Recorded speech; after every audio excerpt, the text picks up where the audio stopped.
Crawl Classics Road Crew game, Stories from Valtara. I am your judge, Shadowfoot, and this will be an ongoing actual play of the Dungeon Crawl Classics RPG in a homebrew region of my making. We will follow a group of villagers as they seek to be more than just lowly craftsmen and peasants seeking riches and glory through sword and sorcery, or die trying. The following is episode 4. After rescuing the Southern Search Party from a couple of trolls, the party puts their newfound coin to use in upgrading some weapons and armor. As the party makes their way through town, a small boy approaches them, asking the party to follow him to his employer, as he has a job for them. Now, if you enjoy these stories, feel free to like and subscribe. And now, welcome to Valtara. Good morning, everybody. Welcome to the Stories from Valtara. We are going to have one player down today from last session. So today we'll have Pin, our dwarf, Levi, our elf, the barber, our thief, Pious Pete, our cleric, and Hundo, our warrior. Still a pretty good mix there. Unfortunately, no luck sharing today. So with that, you guys on your last session, somebody came into town looking quite wounded. Turned out to be one of the party members that had headed south to investigate the earthquake. She came back, in and out of consciousness, bleeding very badly from a wound. And was able to tell you that she was attacked. Her and her party were attacked by some large, very smelly creatures with black eyes. You were able to go to the local tavern owner that used to be a retired adventurer. He told you that this sounded like the works of a troll, and gave you some ideas on how to fight trolls. With that, you guys prepared with some Molotov cocktails and some makeshift kind of gas mask type ideas. And we're able to head off in the direction and rescue the rest of that party. Through some planning that went awry, you guys did manage to take down both of the trolls in the cave and save 3 of the 4 captured members before they were put on the fire as well, and made it back to town with the 3 of them. They're going to spend some time resting up and recovering, but could possibly be hirelings in the future. But about 6 or 7 days go by. Levi goes off to train with his elf companion a little bit longer, and when you guys reconvene, you see there's this cricket hanging out with him. Levi, you can say about how big he is and introduce that to the party. This is my cricket, Jimmy. He hangs out, and he's about the size of a small cat. And he hangs out in my backpack a lot, too. All right. So he has got his familiar with him now. And then the rest of you, went around. You guys all did your shopping. I know that Hundo had some armor he had repaired, so you got some upgrade there. You guys bought some new weapons and ammunition for any bows and things like that as well. And have started to kind of get back together. And you guys are walking through town, and a small boy runs up to you guys and starts tugging on basically Hundo's kind of side, his arms, like, hey, excuse me, are you the guys that saved the villagers that had headed south? Yeah, kid. Oh, wonderful. Can you come with me? My employer would love to meet you. Who's your employer? My employer. That's and then he kind of thinks it's Mr. Golan. He runs Golan's Goods. What do you think, guys? Shall we talk to Mr. Golan? Could be a job in it. You can always use more work and experience. All right, lead on, kid. All right, so the kid, he kind of like skips and he's overly excited and starts leading you guys down a couple streets, around a couple turns, and finally you come to a fairly large building. It's 2 stories. The bottom half is all stone with a couple large doors, and then a smaller red door and a large window. And inside the window you can see it's basically a display window with an assortment of Monday items and displays on hanging up. And then there is a wooden sign with the image of a crate with some like items coming out of it, and the words Golan Goods underneath that. And he says, please come in, and he opens the red door and runs inside. Do you guys follow? Sure. All right. As you guys come in, you see him run through the store and grab someone at the back of the store who's got his back to the door. It looks like he's working on a couple things and tugs on his robes. And you see him turn around and talk to the little boy. And then he looks up. And this man, he looks like he's fairly capable. He's probably in his 40s or so. He's got a short beard and long dark hair pulled back into a ponytail. So you're them. You're the guys that saved the party, the Southern Party, right? Yeah, Yes. we killed some troll. Trolls are no small task. That's fantastic. I need someone capable. I'm looking for a group to go investigate some lost supplies. I had a shipment of tools and weapons going north to Elm's Reach.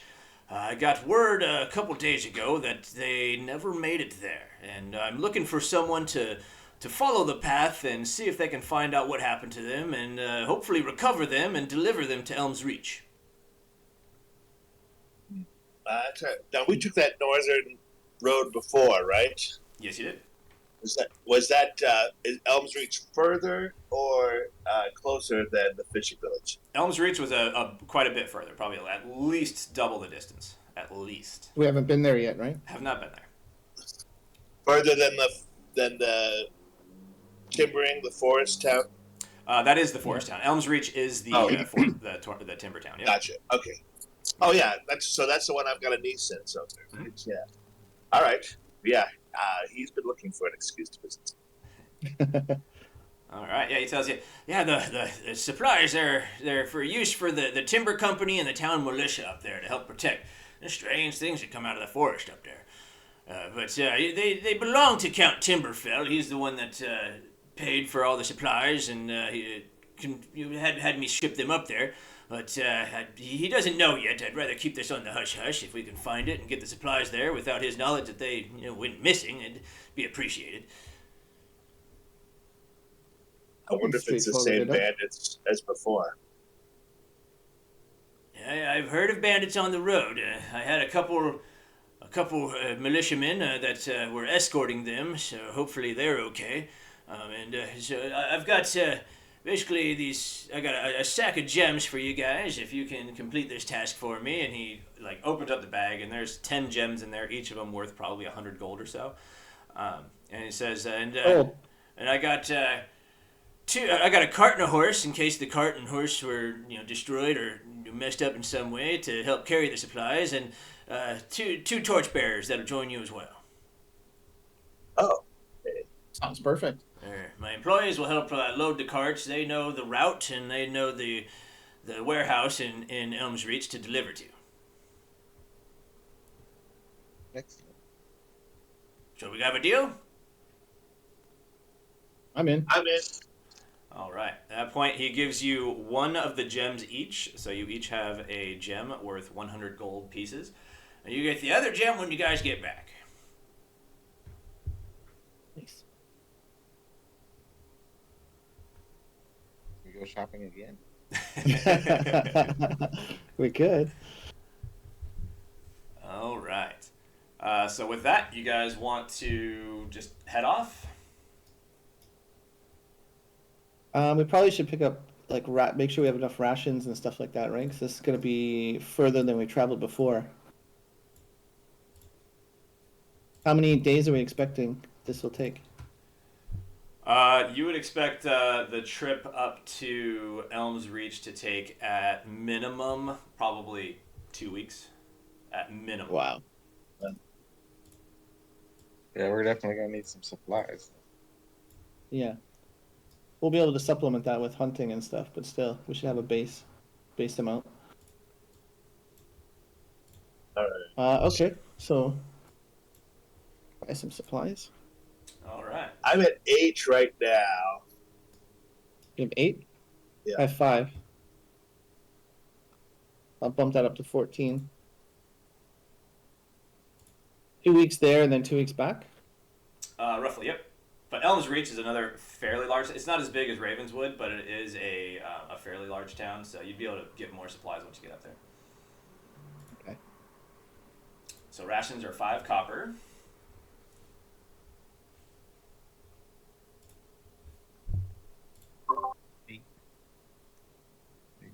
I'll buy 10 more. Okay. I'll buy 5. You already have them. You guys already have rations in your inventory, right? Everybody. Yeah. Okay, so you can Yeah. modify those and increase those. No problem.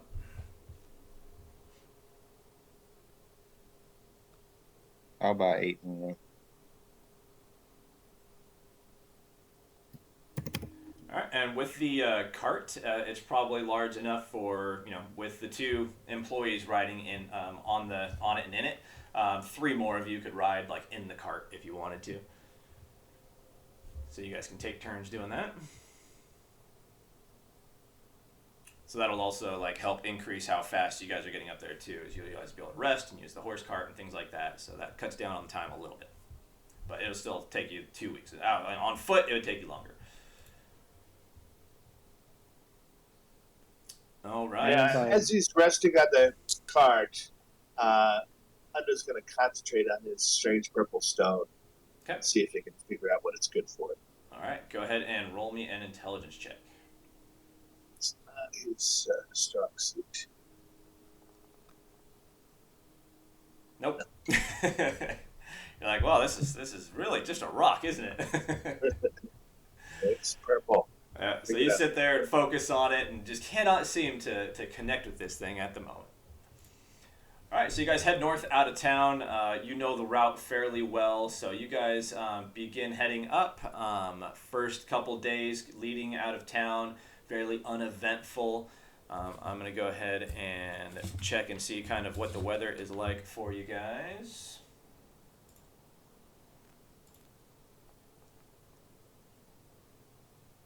Everything seems fairly normal for this time of year, so it's fairly warm. It gets pretty hot by mid to late afternoon and then cools off, but is very comfortable at night.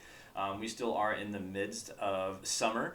No rain or wind or anything like that either, so it's a nice comfortable ride. Gets a little bit hot throughout the day, but not too bad overall. You guys are able to cross a couple streams and get fresh water, to refill your water bottles and things like that if you need it as well. You know that this northern route follows along the river fairly closely. Not within view all the time, but relatively closely. So, there's plenty of opportunities to get more water. And the 2 employees tell you that too. They've made this travel quite a few times. So you guys end up stopping and making camp on the 3rd night. So first night, second night, both make camp, no problems. But 3rd night, we're going to go ahead and roll to see if there's any encounter. You're starting to get far enough out of town now that things get a little bit more wild. So today, we're going to go ahead and start at the top of the order. So Nived, go ahead and roll me 2d6. Sure. You said the gems were worth 100 gold pieces? Yep. Okay. 11. 11. All right. So everybody blame Nived for this. Oh. All right. So you No, guys. it was better, apparently, guys. Yep. Yeah, at 11 and 12, something happens. So what we're going to do is go ahead and set up how you want to be set up. This little icon there is your campfire for the night.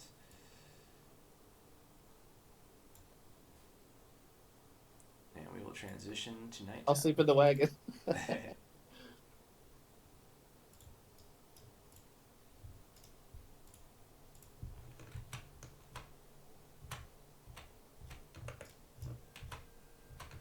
Was anybody in town when we were leaving? Did anybody think it was weird that there was a giant cricket sitting on Levi's shoulder? Like, do people know what that means? That it's a familiar? Or do they think it's just like a pet? In town, he might chill in my backpack more. Just his little feelers and eyes popping out. Probably a weird guy with a weird pet.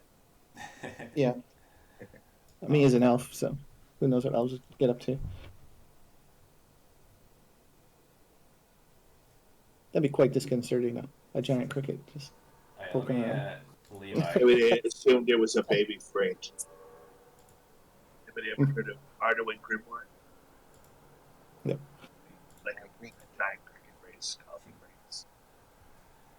All right, Levi, I gave you control of your familiar as well, so you can control your familiar there now. Oh, thank you. All right. So who is on first watch? I feel like I should, since it's my fault this is happening. Okay. So the barber is on first watch, hanging out in the cart, watching around. All right. Anybody awake with him? Yeah, Hondo's up. Hondo's up with him? Okay. He's at the edge of the fire by the horses. All right. So at this point, go ahead and give me intelligence checks. Yeah, my not great skill.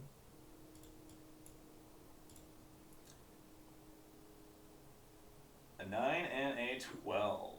Oh, just the people that are on watch are the ones that need to make it, so you're good. All right, so with that, 9 and a 12. So Hundo, you hear some clicking sounds coming from the east. Or crickets. Go up, and I start heading around the edge of the fire, looking for targets. Okay. Do you give me any signal that you've heard something? Yeah, quick. Okay. So I would be alert at that point, getting my bow ready. All right. As you approach the edge, you're listening and trying to find out, like, where is this noise? What is it? And it sounds like large claws clacking together, kind of, is what it sounds like. And you hear the bushes start to move and shift. And this bush kind of like right in front of you, there's a bush underneath this tree that is shaking a little bit. Okay. I'm going to switch to sword and shield. Okay. I'm ready. I've got an arrow knocked, ready to fire. All right. As you go and kind of reach and kind of look into the bushes. Yeah, by sword, I start to probe the bush. Okay. Go ahead and give me a quick reflex save. Or a agility check, whichever way you prefer to do it.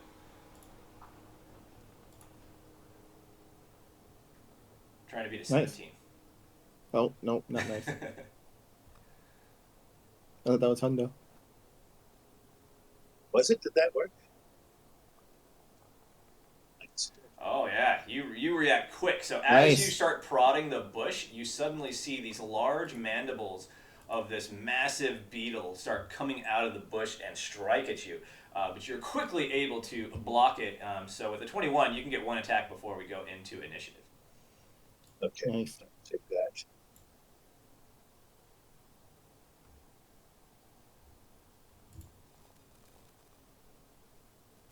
A 10 versus the beetle is not quite enough. You go to strike at it and just hit across its hard carapace's body and are unable to land that strike. So with that, I'm going to go ahead and put you guys all into initiative. So make sure I grab everybody there. That's everybody. Actually, your familiar doesn't need to be in initiative because he'll just go on your turn. Okay, so you guys can all click on the initiative icon and roll for initiative.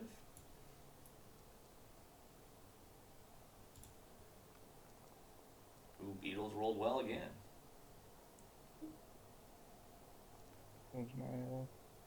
It's not showing the button for me. Alright, then if it's not shown for you, just open up your character sheet and click on initiative and it'll roll for you. I can manually update It it. says no token selected to roll initiative. Click on your token and it's for the barber, right?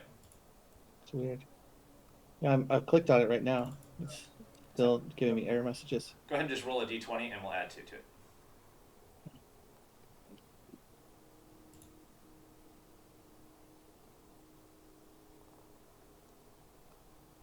All right, 12.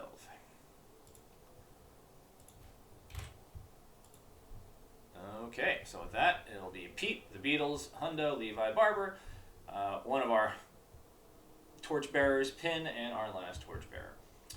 All right, so with that, we will begin combat. So Pete, you are woken up to the sound of a bit of a battle cry, and the noise of a sword hitting something hard. Bugs! More bugs. I guess I would be on the cart, but I'll jump off and pull out my shield and warhammer. Okay. Do I know the direction of the noise came from? That clanging. You can make a quick intelligence check really quick to just do a quick cursory glance of the area. You see where Hundo is, and you see that he is battle ready and like preparing to attack. So you assume that there's a creature there, pretty much immediately in front of him. But the rest of them are in the dark, like off to the sides. Okay, I don't think I can get to it from the card, so I'll just square up beside Hundo here. Okay. Shield walls down here. Actually, I think I can do this. Let's go lighting, global illumination. Oh, I want dark. There we go. If I do that, nope, didn't change. That's all good. All right, yeah. So outside of the light ring of the fireplace is pretty dark there. So, all right. So you get there, prepare yourself, looking for the creature. Yeah. Okay. With that, then, the beetles are up. So the first beetle will step forward kind of out of the bush into the light and prepare to attack. So Pete, did you have like a held action you wanted to do really quick? Yeah, if I could try to take a swing at it when it comes into range again. Yeah. You walked over there and prepared yourself, had your weapon up, ready to strike. So as soon as it came out of the bush, you can take that strike.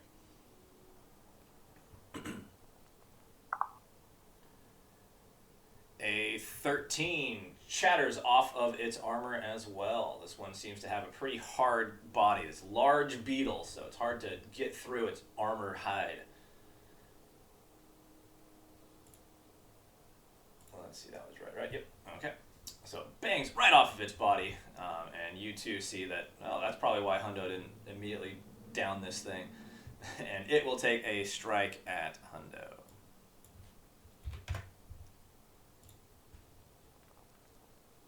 That is only going to be a 6 as its large mandibles attempt to claw at you and bite at you. They miss. The other beetles will start moving forward in towards the light. And with that, Hundo, you're up.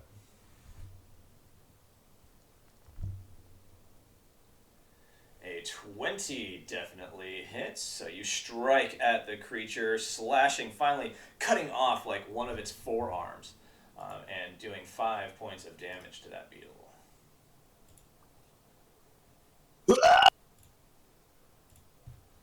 Alright, good strike. And you see it right kind of back in pain a little bit as you strike off one of its tiny little legs. Alright, Levi. Let's name that one Ringo. I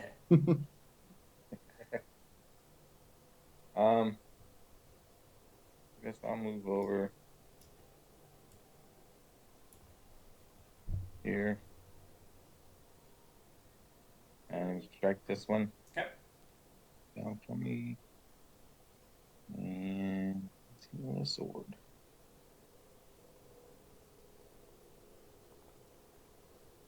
Oh.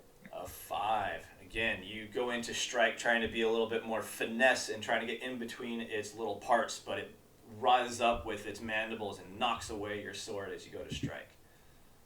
Alright. I'm gonna get Jimmy to fly up into the tree Jimmy flies up into the tree. so he can see how many is around. All right. Jimmy, with his eyesight, he looks around and, he knows bugs, so he's looking around. He identifies that there's probably only these 4 are all that seem to be coming right now. Okay. Yeah, if you can see that 5th one up on the top, don't worry about that. That's actually just my marker here for the turn initiative. Gotcha. All right. With that, then, we are up to the barber. All right, I'm going to take a shot at this one over here. Okay.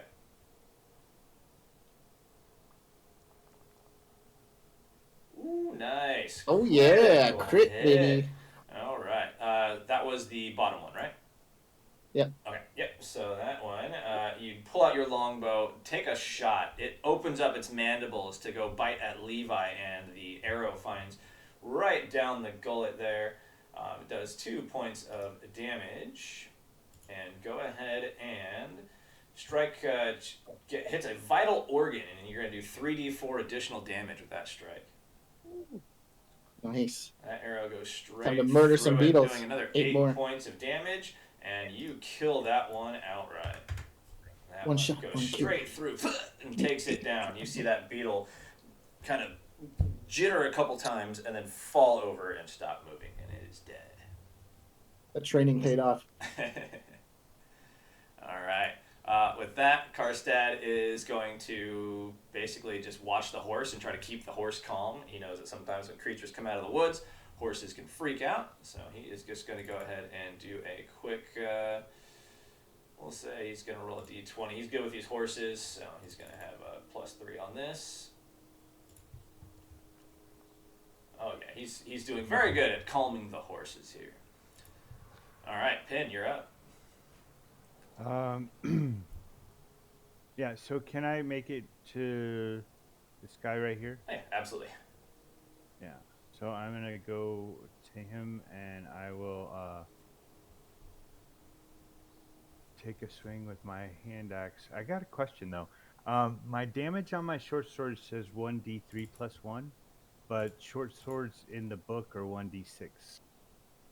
So is it just a different short sword or something? It shouldn't be. I probably forgot to update that when I first put it in there. Oh. Because every time you create a weapon, it always starts at a plus or a 1d3. I just forgot to update it. Okay. That's about it. So I have updated it now. Oh, you know what? Actually, I need to put in your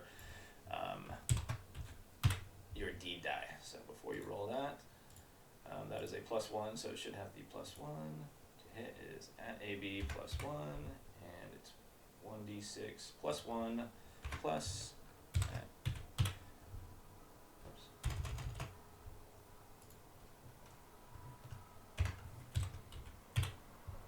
Okay, that should work correctly. So go ahead and strike with your weapon. We'll make sure it works correctly. Okay. And I'll follow it up with a shield bash. Okay. So that is a D die, so 16. Okay, that looks like it's working correctly. Because your strength score is +1 as well. Okay, perfect. Yep, so I think we're good. All right, so you attack with the short sword, this time bringing it down with mighty force, cracking into the upper head of this hard chitinous armor, doing 8 points of damage to it. But it still seems to be standing. Following up with a shield bash, you hit against it and it kind of stutters back a little bit, but it doesn't take any damage from that hit. Man, I need to put spikes or something on that shield. Yeah. Right, I'll work on that next time. All right.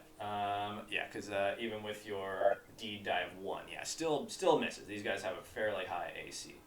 All right. Barg is going to jump off of the horse and move to back you guys up, but all he has is a dagger, and he doesn't want to get right in the melee of things, but he will run over and actually light a torch. Greg's job is to be delicious. All right, he's going to run over, light a torch, and light things up so you guys can see a bit better. All right, back up to the top of the order. Pete, you are up.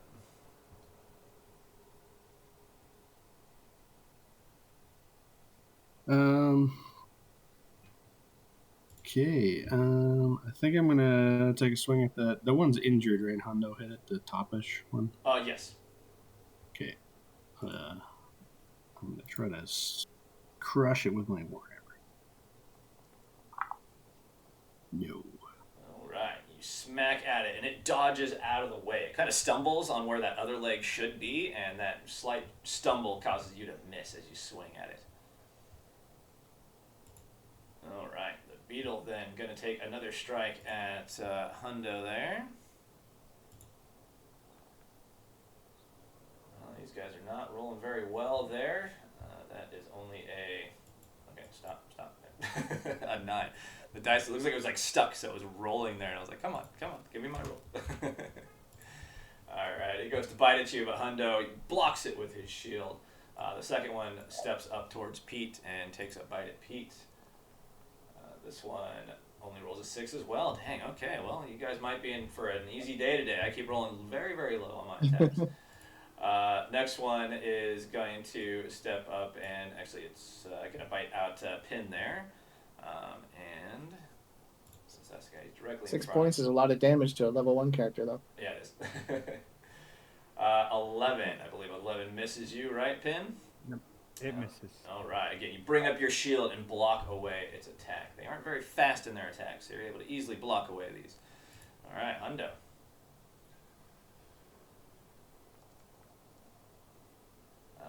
19. Another great strike there as you go to cut this one down for 9 points of damage. Is definitely going to finish this guy off.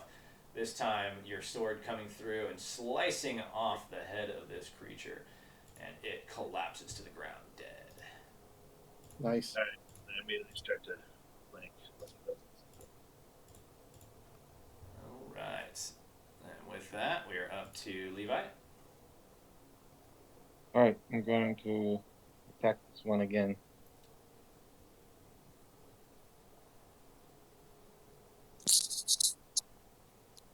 Jesus. This time the Rolls creature are was not good. ready for you. After the shield bash, or the block that Pin had, it started to look in your direction and was ready for your attack, causing you to miss. He dodges out of the way. Barber. I'm going to have the familiar. There's a Okay. cricket, a giant cricket. So I'm going to have him start like sawing his legs together. All Maybe right. try to add some kind of fear to these guys. Go ahead and give me a personality check. Just using your stats is fine. Not my best. Dude. All right. It starts to bring its legs together, making those the crickety sounds, and the beetle up here on the north does start to look like it turns to see where that sound is coming from. All right, Barber, you're up. If I'm here, can I attack this one without friendly fire? If I'm here? No, you'll still, regardless, since you have somebody in melee with it, will have the opportunity of Okay. friendly fire. 2, 3, Let's not do that 4, again. 5, 6. And while I'm walking, I shoulder my bow and draw my longsword. Okay, no problem. And then I'll attack this one with my longsword. Got it. Great strike for One one point of damage. damage. It's all right. Yeah. It's damage. You hit. Every little bit helps. You strike at it and you see, oh, I put a dent in one of his little pieces of armor there. Can we put luck into damage? You can. Because I have a fleeting luck Okay, you want to burn that fleeting luck? All for right. damage. Yeah, because for me it's a D3, right? So it Yep. might be worth it. Go ahead. And that is enough. That will finish off There you that go. beetle. So you bring your knife in, your sword in, Sweet. bring it in. You find an opening from the crack from the last attack, and strike in, taking this creature down, and this one goes dead as well. All right. We're Worth back it. up to Karstad, who's going to continue just calming the horse. Pin, you are up. The beetle in front of you has collapsed to the ground dead. It's 2 for the So barber. Is there one left? There's one left up in front of Pete. Okay.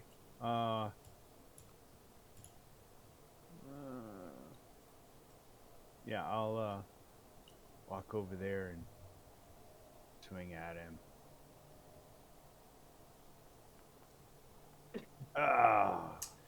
You go to strike and go ahead and let's see. I think even if I were to give you 2, that would still miss because I was going to give you a +2 because it seemed distracted, but even with +2, still going to miss.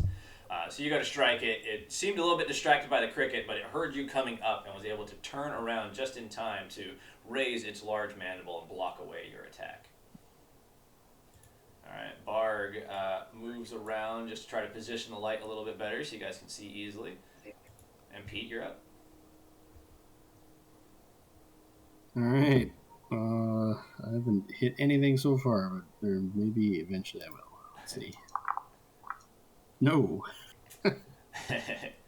You're focused on your religious teachings. You were kind of groggy when you woke up, so you're swinging wildly and missing, clattering off of this thing's hide. All right, the beetle will get one more attack. He's going to go ahead and attack at Pin for just coming and swinging at. Actually, no, he'll attack at Pete still. He's still focused on Pete. That is going to be. Oh. Rolled over Nice. onto a natural. All right. Oh wait, that's the beetle. The beetle struck. Oh no. 5 points of damage to Pete. And Pete is knocked prone as it takes its large mandibles and swipes at your legs, taking them out from underneath you, and you land on your back. All right, Hundo. Not Pete. I jump in there and Pete, no. try to chop off its chest. Oh. Again, clattering off the hide. It's trying to crawl now up on top of Pete and try to take bites at him. You're trying not to hit Pete, so as you bring your weapon down a bit too softly, again, it just clatters off of its chitinous hide.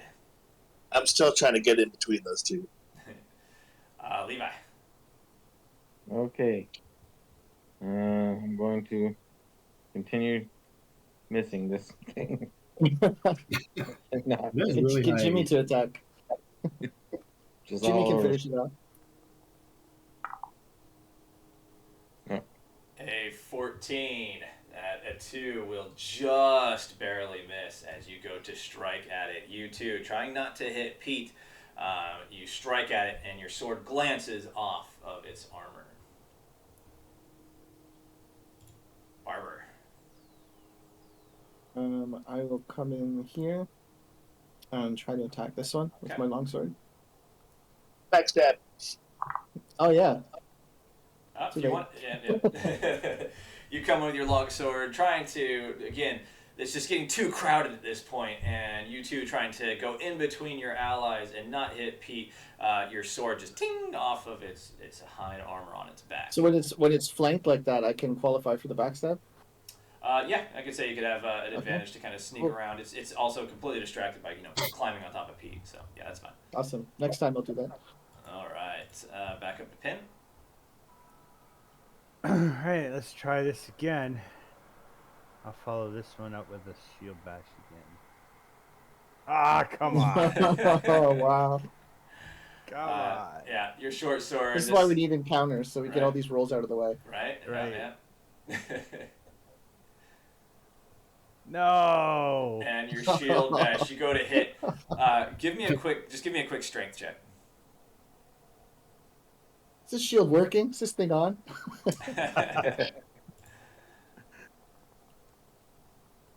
I'd say with that one, you knock it off of Pete and it lands on its side. So it is also now prone here on its side. So you knock it off of Pete. Bard kind of freaks out a little bit as a large beetle lands in front of him. Its large mandibles chopping. He will go ahead and take a quick stab at it with his dagger. Wow. Yeah. And in his terror, he makes a great strike for 2 points of damage. It's bad when the hirelings are better than us. And the creature is already prone, so it keeps it prone. Keeps him on his back. All right, and then he's going to back up. He's like, ah! He backs up. All right, Pete, you are able to get up. Since it's prone, I'm just going to step away behind Levi here. All right. And I'll try to heal myself. All right.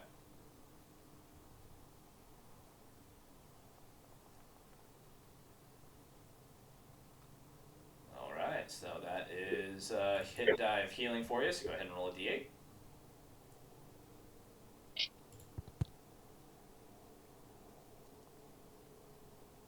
For 3 points of healing. That's alright. All right. So Feeling that- better, feeling better. The beetle, its wings start to flutter and flip it so it can hop back up onto its legs. And with that, it turns around. No, it goes straight after the guy who just stabbed it. He's going to go after Bard.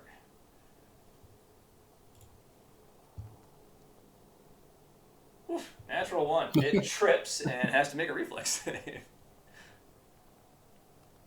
That it fails. So it is prone again as it goes chasing after him. We need to hire this trips guy prone. off of the shop loop. Right. All right, Yeah. Hundo, you see the creature trip and fall, and it kind of again rolls over onto its side a little bit. All right, he's going to charge it and try to pin it in his thorax, so keep it prone. All right. Nice. All right. 18. It's going to give you extra damage on this because you're able to get at its underside here, its underbelly. So it's going to do 4 points of damage. That's going to be 6 points of damage total.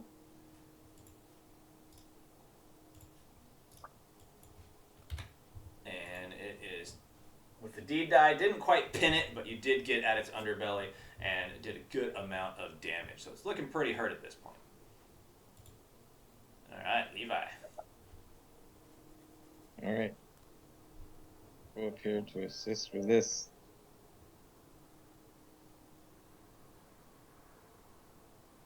Ah, you foul bug. That is Good enough. nice. That's exactly its AC. For 9 points of damage, you find its belly. You see this wide opening. You charge in, bringing your longsword in, and it goes straight through the creature that skitters a little bit and then stops moving and is dead. Nice. And you guys are out of combat, so everybody can go ahead and give themselves 2 XP for that.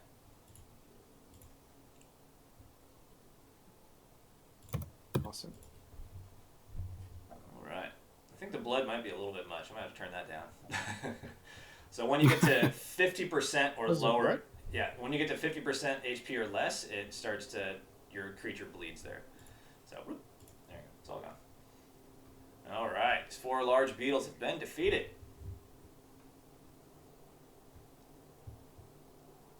I'll do this back and watch. Oh, is there any point in does this chitin have any value to armorers or anything like that? You're not sure?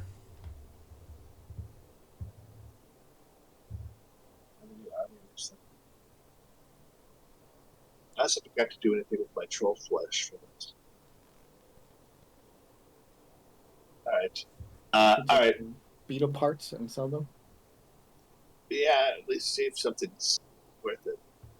All right. You can do an agility check to see like what you can get off of these creatures. I mean, with how high their AC is, I bet you the back shell would be a pretty good shield. Mm-hmm. Yeah, you're finding it hard to figure out how to exactly dissect these things and take them apart.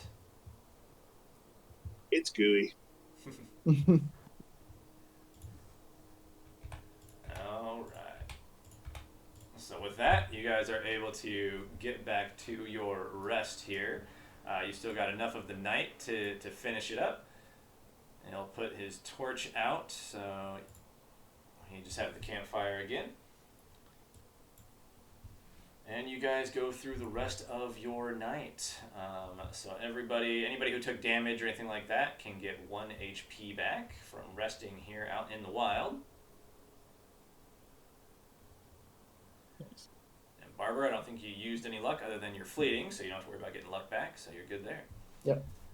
All right. So you guys wake in the morning and can take off on your trip again. So I'm just gonna move a couple of these. Are we gonna hit that? Are we gonna hit that village that has my my other hide? Yeah, you would be passing past there. Okay. Should be ready by now. Yep. All right. So with that, we are back into daylight as morning comes. You guys put out your fire. And you guys can get back into your marching order, however you guys would like to go. Arbor in the middle. All right.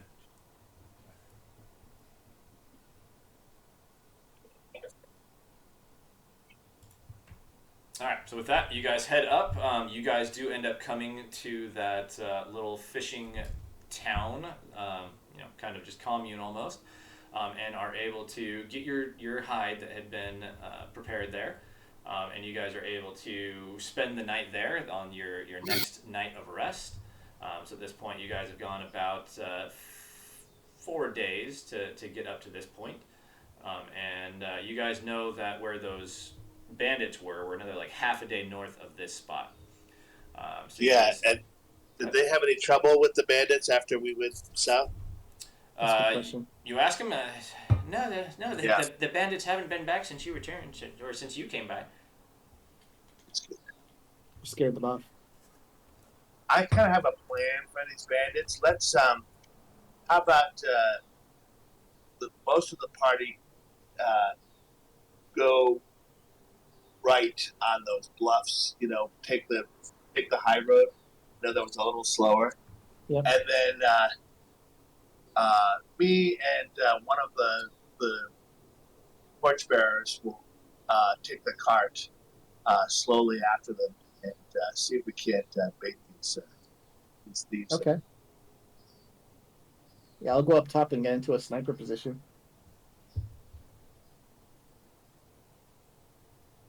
All right. Well, you take your night of rest here, so anybody who is still injured can take their 2 points of healing as you do rest inside that same little hut there is unused, so you guys are able to use that again.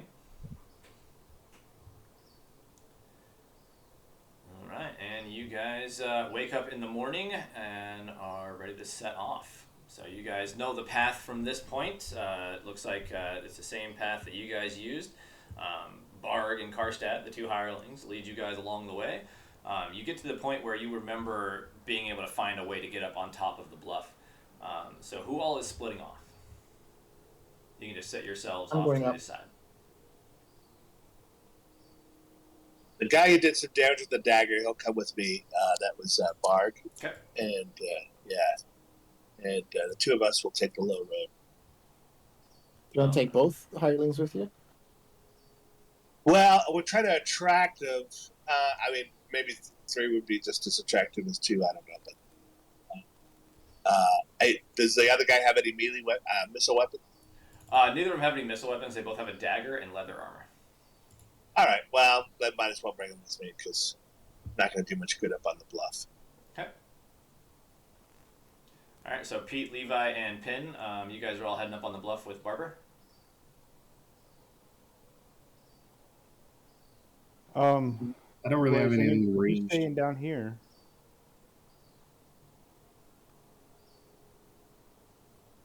Who's staying down here? I think it was Hundo, right? Hundo, you were taking the 2 hirelings along with Yep. the cart along the road? Yep. In fact, I think what I'll do is the hirelings will ride in the front of the cart, and I might throw a cloak over myself and stay back. Okay. Nice. Okay, yeah, I'll go up on the bluff, I guess, since Hondo's got it down here.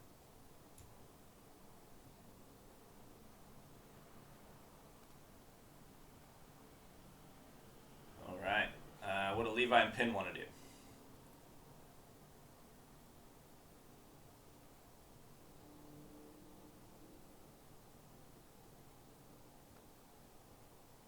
All right, so you guys heading up on the bluff. All right. With that, then, get rid of that token. Don't need the beetle anymore. I'll go ahead and set this up. You guys know this area. You're familiar with it from traversing it before. So that you have the bluff here that you guys are on top of. You have the road, basically the trail that the carts come along.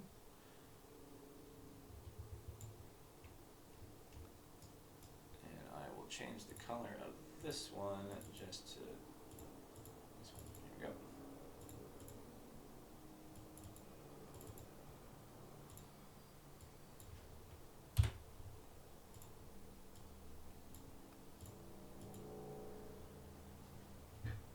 Right, so you guys are up on top of that bluff.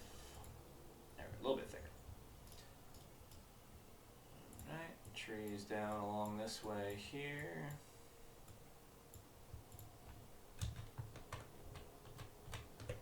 Quite thick trees on the opposite side of the road there.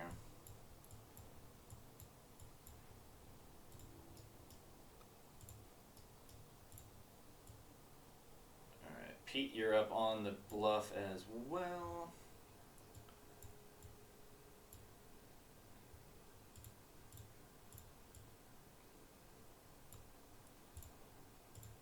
Alright, you guys get yourselves set up. Let's see. Who is leading the way up to the bluff? I can do that. Okay, go ahead and roll me a luck check really quick. I'm lucky. All right. As you come up here, you do not see a scout or anything up top like last time. Is that rope still there? You go to look for it. It looks like it is still there. Is it lowered or is it tied up? It is tied up. It is rolled up and under the tree. I will try to hide in some bushes until things happen. Okay. You hear the cart down below you coming across, the wheels rolling across the hard earth. The 9, you hide in some bushes, feel like you're decently hidden. Pin, you on the edge, you kind of look down, you can see the horse and cart starting to come around the corner. Go ahead and give me a luck check as well, Pin. And you two guys both are rolling really lucky. So as you come around, the cart seems to be coming around the corner and not being attacked by anything as you guys make your way around this spot that you know has been the bandit ambush. No juicy enough target.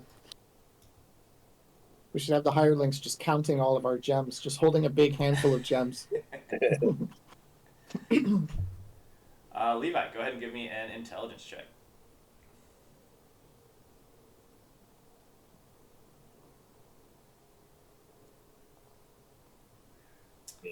As you Nice. are like getting yourself into a position, you're kind of looking in the woods and stuff, and you can see a bit of a trail. It looks like a path that leads off to the east. Bandit hideout.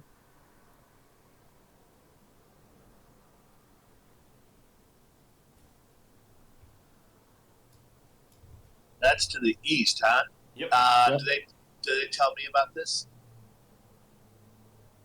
Yeah, I think you're still down there, right? Yeah. You could lower that rope and I could come join you, but that's fine, I guess. But I guess Do we wait for you to keep circling the bend? Or should we? yeah, let's do that first. Yeah, I'd say you remember last time that one bandit came from the east, and the rest of them came from the north, coming down along the road. Right. Well, let's definitely make it around this turn and make sure there's nothing off to the north and west. All right, so you guys go up and continue your way along the road. As you do, I'll have Hundo go ahead and roll me a luck check.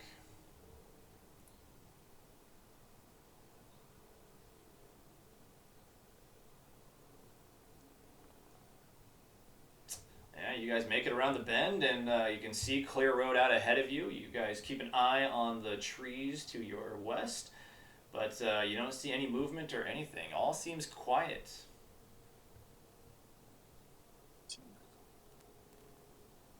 Stop the cart, wait for us? Or do you keep going? Yeah, I mean, I guess we could either move on or we could leave the cart here, hoping there's no bandits to the north and west, and join me, investigate that trail heading east. Torchbearers could guard the wagon. Yeah. That's oft, but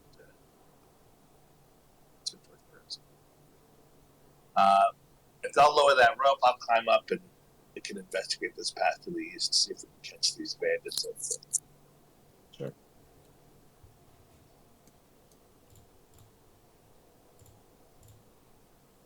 Yep. So we'll get you up here. Alright, so with the rope, I'm not going to make you roll for that. Yeah, you're fairly well fit, so you're able to climb up using the rope, no problem. And you guys find the small trail. So you guys start moving along the trail, keeping an eye out ahead of you guys. Who's leading the way? Can I go sneak silently in the front? That's good thinking. Just in case, because we know they might come down this trail too, right? scouting looks. All right, Barbara, go ahead and either roll me like an intelligence check to follow the path, or you can do your sneak silently to stay quiet along the path. Sneak silently. Oh yeah, you feel like Bam. you're being quite quiet. You're taking your time, so you're not losing the path. The path seems to go east for a little ways, and then it starts to go north, bend north, down through this kind of like little rocky ravine, and it takes you down to another path that seems to double back to the west, and lets out on the road maybe a couple hundred feet from where you guys are. Or So from it just where loops back around. Yep, it loops back to the road. We don't see any caves or hideouts or anything. You don't see any caves or any hideouts along the path. Are there any trails nearby this point? You Is can this- search a little ways, north or south, and see if you can find where there may be another trail. Okay. Go ahead and give me Is another intelligence check Okay. as you guys search. No. Not in the immediate vicinity. You guys don't see anything. Barbara is not a good tracker. Do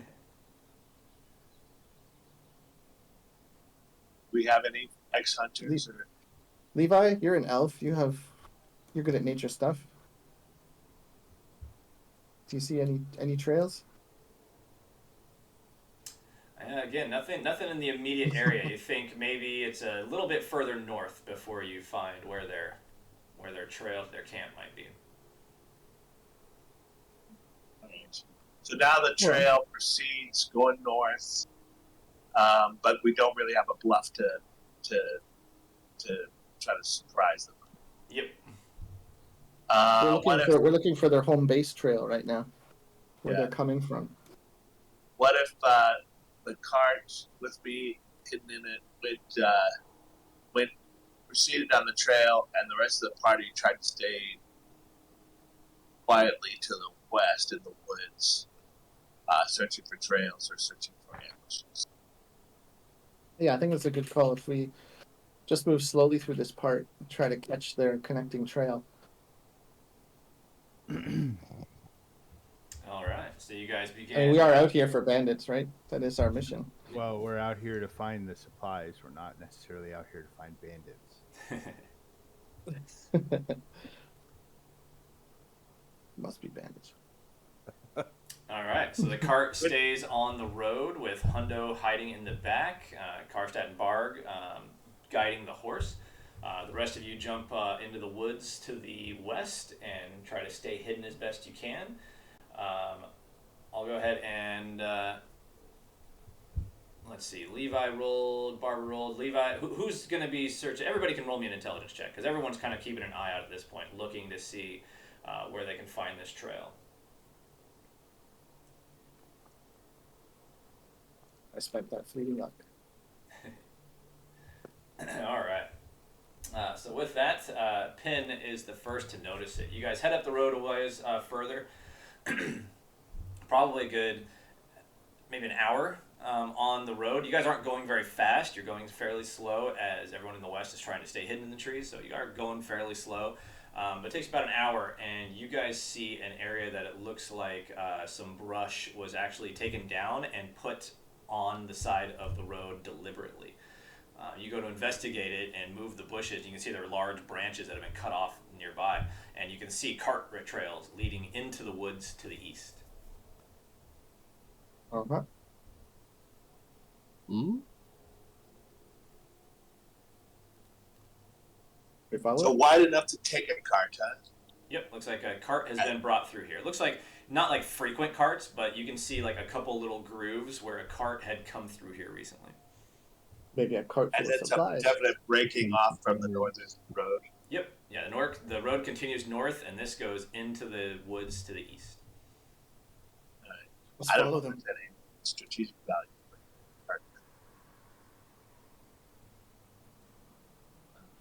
Except for cover. It seems like the trees give us pretty good cover too. I think I think we should just leave the cart here with the two guys watching it, and we'll we'll sniff out this trail to the east. What do you guys think? Yeah, we can do that. And then, same marching order. Have the barber go out quietly ahead of us. Okay. I'm going to go ahead and get rid of our drawings here really quick. I'll tell you what, we'll move back to the center of the map here to put you guys in your marching order. So you guys are heading into the woods.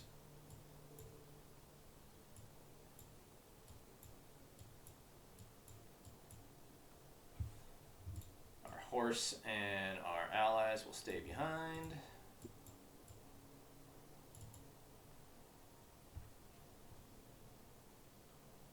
All right.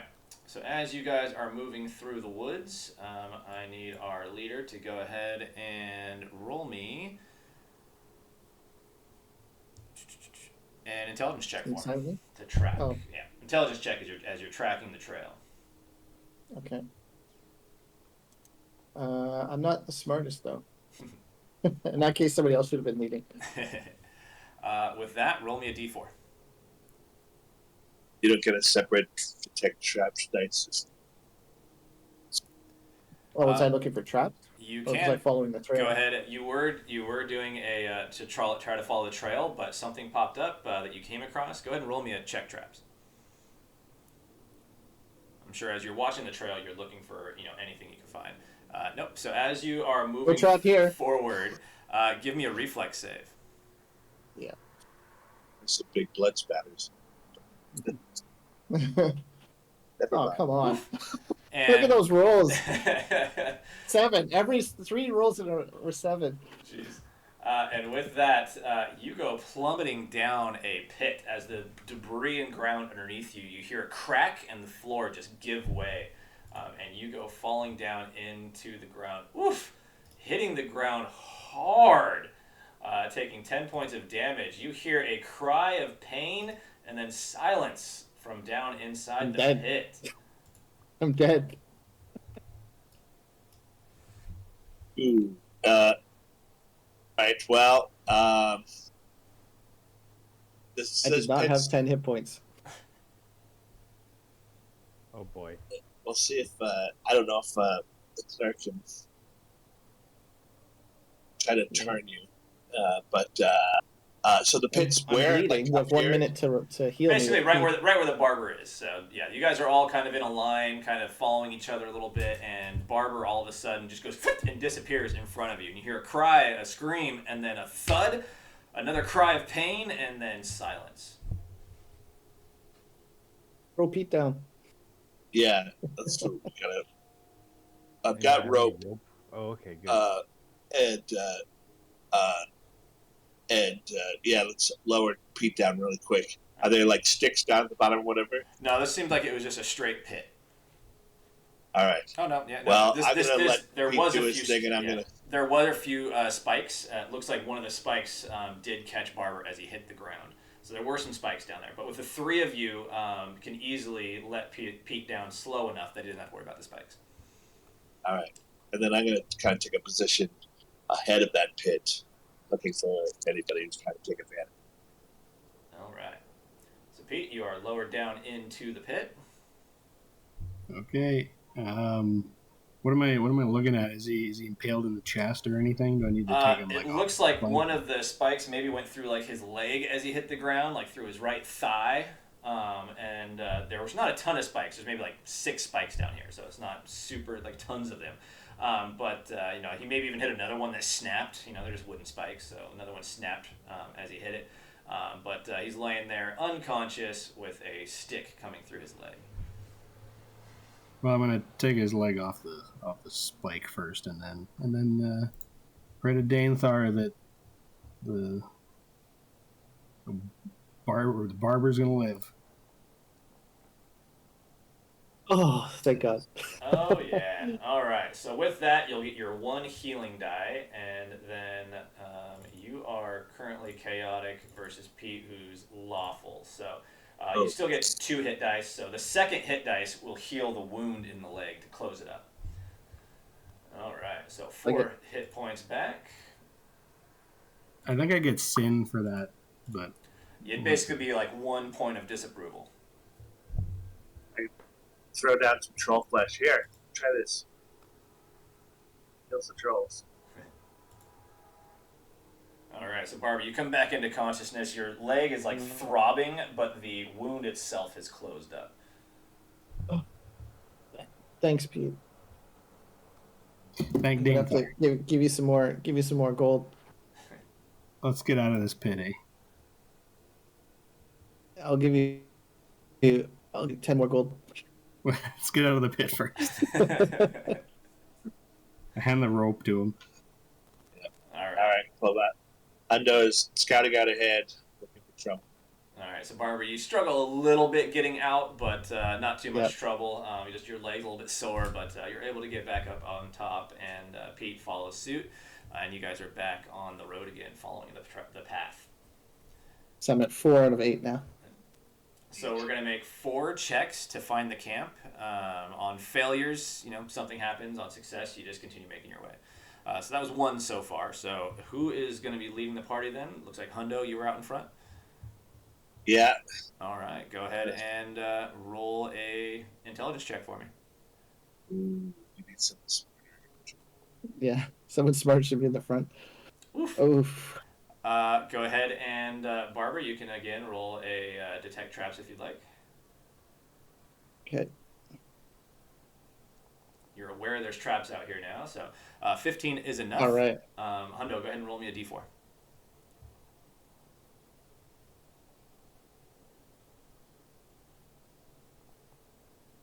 A 3. So, Barbara, as you're going in, you grab Hundo suddenly and pull him back and point at the ground, and you can see a bit of a tripwire along the ground strung between these 2 trees. You follow the tripwire along and see that it loops up above where the tripwire is, and you see it basically attached to a branch where there's a large beehive, and you hear the buzzing of the bees up above you. Insect swarm. So you guys are able to avoid that. All right, that's 2 checks. Yep. Who's making the third? I'll make Is it. anybody smart in the back of the party? Do we have any intelligent people? Ah! Oh my god. All right. Oh, this is ridiculous. Barbara, you're good to check for traps again. Okay. Yep. 13. Ooh, just not enough. So, Pin, go ahead and roll me I a can d4. put in some luck. One luck would get you there. You're looking to try to beat a 14. I'll add 3 to that. All right, you're good. You go ahead luck and roll point. me a Pin a d4.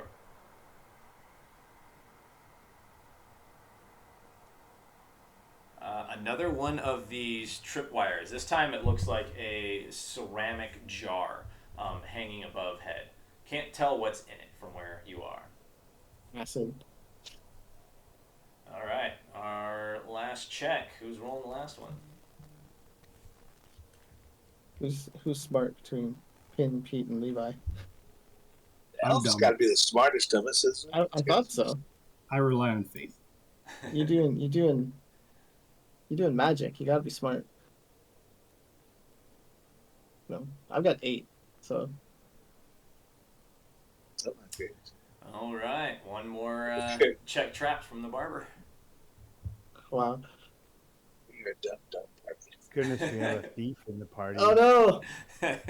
All Oh. right, Levi, go ahead and roll me a d4, Levi. We're gonna be defeated just from the forest.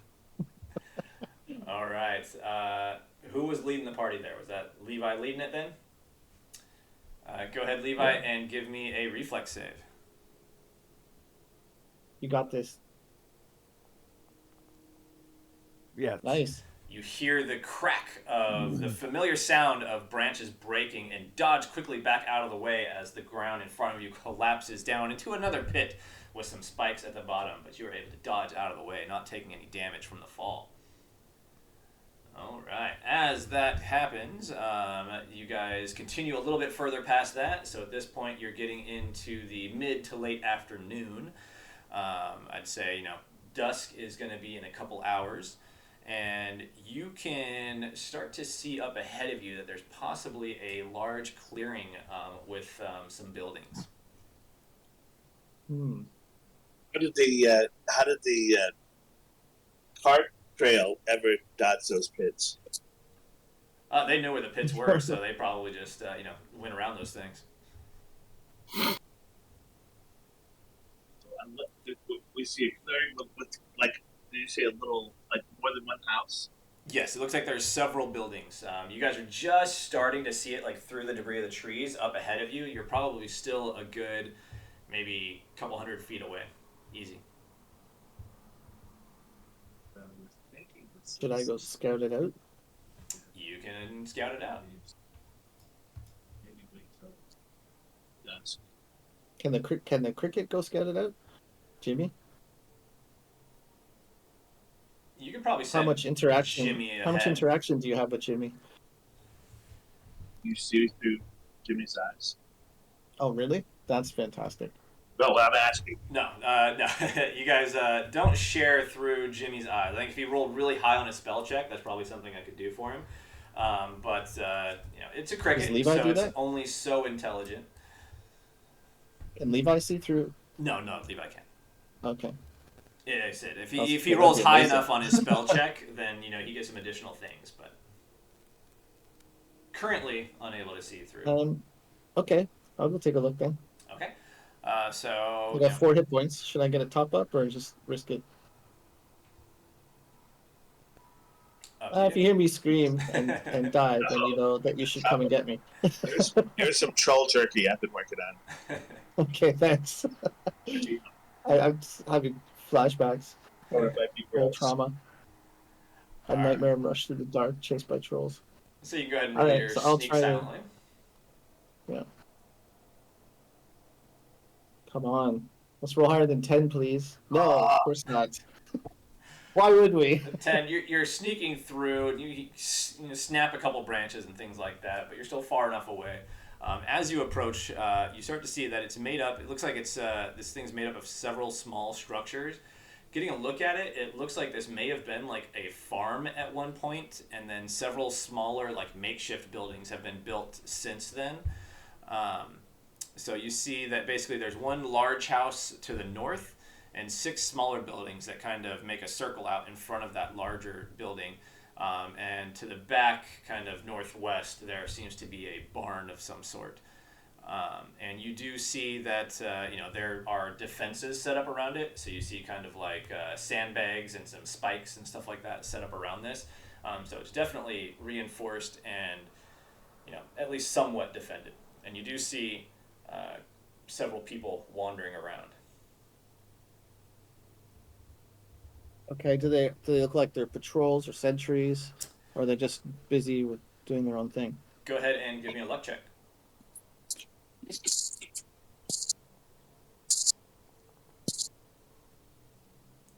Natural Lucky. 1 on the luck check. Very good. Crit on the luck.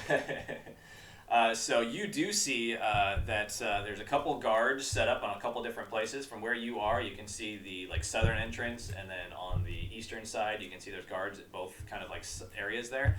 And then you also see kind of just as you show up, you see going around. It looks like there's a patrol of a couple guards with a large wolf.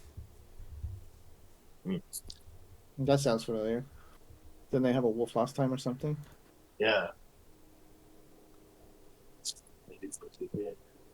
All right. All right. Well, and it's just about dark. You'd think that within a couple hours, the sun will have set enough that it will be fairly dark. I wonder if we. Do we have an estimate of how many people we're talking about? Barbara, go ahead and give me an intelligence check. You'll spend a little bit of time there if you want to try to get a count. Yeah.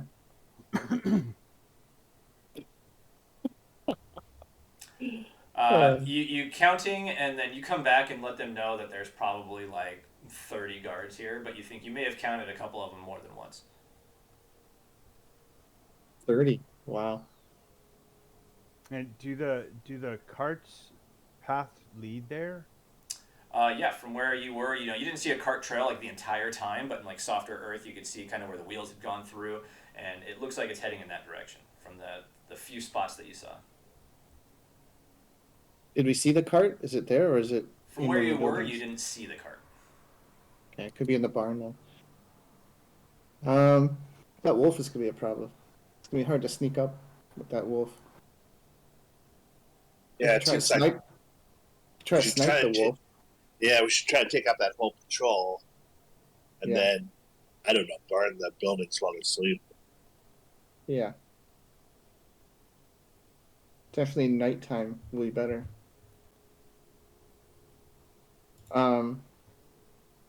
Any thoughts on how we can draw the patrol out without them alerting everybody else? Some like twig snapping off in the bushes, make them come investigate. Curious cricket noises. Yeah, giant cricket walking around. I mean, if we light a fire at night closer to the village, somebody will probably see it. But I don't know if that'll get us too many people. Yeah, that might get the patrol to alert the whole bunch.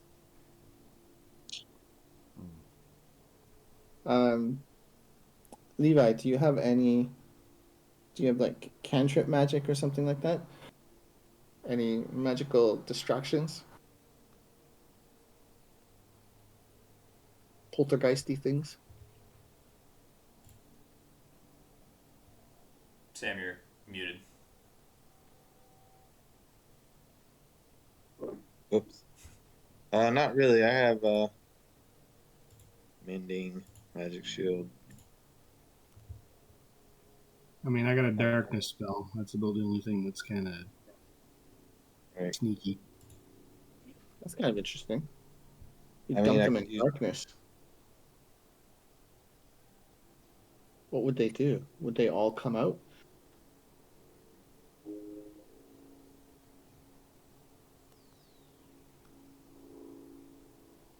Yeah, and well, if it was dark, it would be like It's set fire unnatural to the- darkness. Yeah, could we set fire to the huts without the catch guys back? Yeah, and they would But- they wouldn't know, except for smelling the smoke and hearing the sound. That could be particularly deadly. Yeah, I think Um, darkness is a good call. And then what other spells do we have? Mending and magic shield. And how about the cleric? The cleric had the darkness, right? Well, Was it magic Pete? shield Pete who is- had the darkness? Yeah, I have darkness, Peter. The only I don't have anything else that would even be worth mentioning for this. I think magic shield's always useful just for anything like that. Even I have that too. We want to try subterfuge. I'm pretty hurt right now, and I probably look hurt. I'm probably covered in my own blood. I do look like an old man. Should I just approach them and call for help? Like I'm a traveler who's been attacked. I think the cricket should try to look delicious to the wolf and see if we can't bring that wolf out. That'd be amazing if we could draw the wolf off by itself. Cool. Yeah, try that. I'm down to try. Okay. All right. You guys waiting till it's If that dark doesn't or work, going then down? Wait till it's dark. I'm assuming that patrol is still going around. Let's try to stay out of their way. definitely want to keep an eye on that wolf too. We don't want it to just disappear into the trees and we don't know where it is. All right. Well, I'll go ahead and bring you over to the Iron Wolves camp.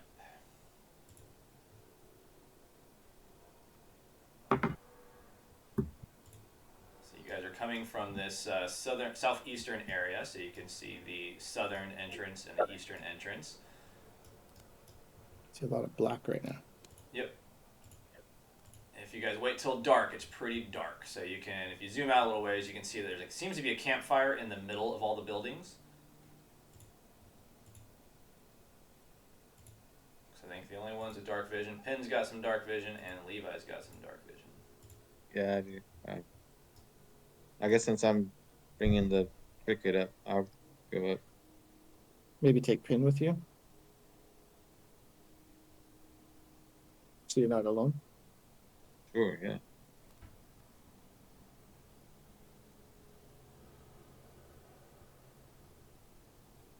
All right, I remember how Levi. terrifying this was in the troll cave. Levi, go ahead and It's roll me moving a in. d6.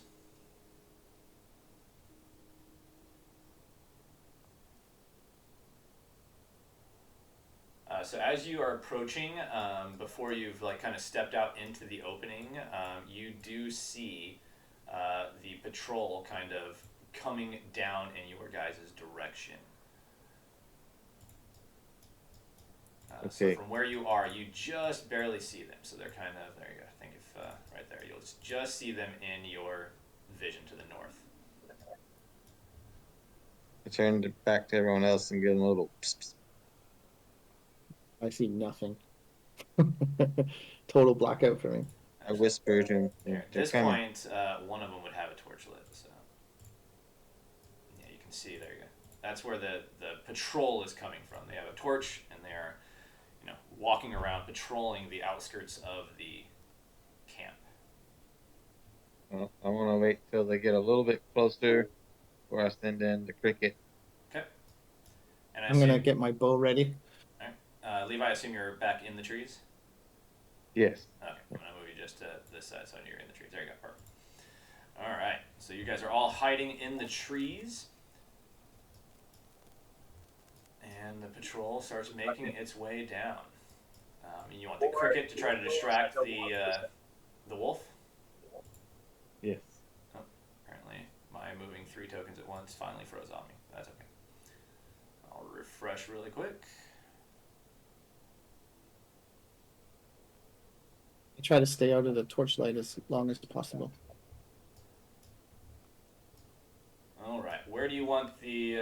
When do you want the cricket to start making some noise? Guess we want them to get on. Let them get. So we want them close enough to where we can actually pounce on them, right? Yeah. So I like the idea of separating them out, and maybe we take out a couple of these. There's 2 guys on patrol. Okay. right. Let's send them out now.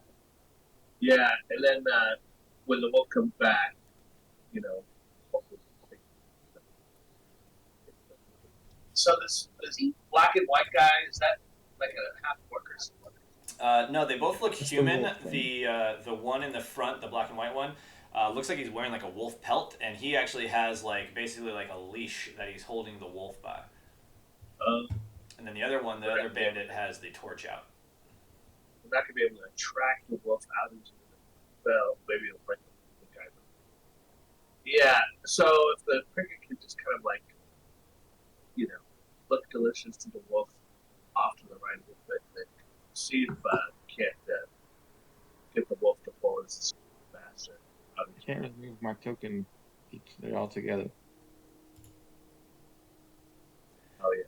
I think if you have more than one token, you should be able to just click off of both of the tokens and it release both of them. Or I think Alt targets it. I can't remember. There was a button that you can do to deselect one of them. Shift and click the token you don't want to be holding onto. That should release the second one, and you can move yours separately. There you go. All right, about here. Okay. All right. And start chirping a bit. Go ahead and roll me a personality check. I'll give you a +2 on this, as it's a large cricket to a wolf. Nice. All right, so put you at a 16. All right, the wolf trainer here is going to go ahead and do we'll do kind of like an intelligence check. He's got a +1 to his will save, so we'll see he has a +1 to this. Animal handling here. Oh no, he fails. He goes prone as the wolf takes off, darting at the creature. He tries to hold on to it, and then it lets loose of the reins as the wolf goes charging towards your cricket. All right, which cricket do? Shoot it. can attempt to either take shot, or do you have the cricket take off? Oh yeah, the cricket should definitely not like get into the woods or go up into a branch. I mean, a giant cricket should be a pretty amazing jumper, right? Oh yeah. Yeah. So he should be able to jump out of its way. Yeah, he's gonna jump into the tree here. That's Okay. all right. Yeah, not a problem. So it jumps up into the tree. The wolf chasing after it now at the tree trunk, trying to jump up the tree. You see the trainer trying to get back up, and the bandit run over to try to help him up. Can I shoot the wolf? You can. That's what we want to do, right, guys? Yeah. We want to kill this wolf. Sounds good. And this will be a +2 as you guys are all kind of hidden in the trees. A 10. That's a I'll 12. put in a couple luck. You're good. A 10 Oh, plus it's the enough? 2 for Okay. being hidden gets you at a 12, which is the wolf's AC. So that will hit. That is 3 points of damage. You hear the wolf let out a cry, fall to the ground like rolling in pain, and then stand back up. One paw kind of held up as it looks like it caught it right in the shoulder, and it is quite hurt. But Can I not put in quite a luck dead. to see if I can finish it off? You absolutely can. Okay. That's enough. It only had 4 hit points. So, Oh, is it? Yep, 4 Okay. total. And the wolf goes down. That arrow, it kind of gets up, and then you can see like it's looking around for what hit it, and then it stumbles a little bit and then collapses to the ground, and the wolf seems to be out of commission. All right, So with I that, try to use my Okay. surprise to the non-trainer guy who's approaching. I Okay. gotta try to put an arrow in his eye. all right.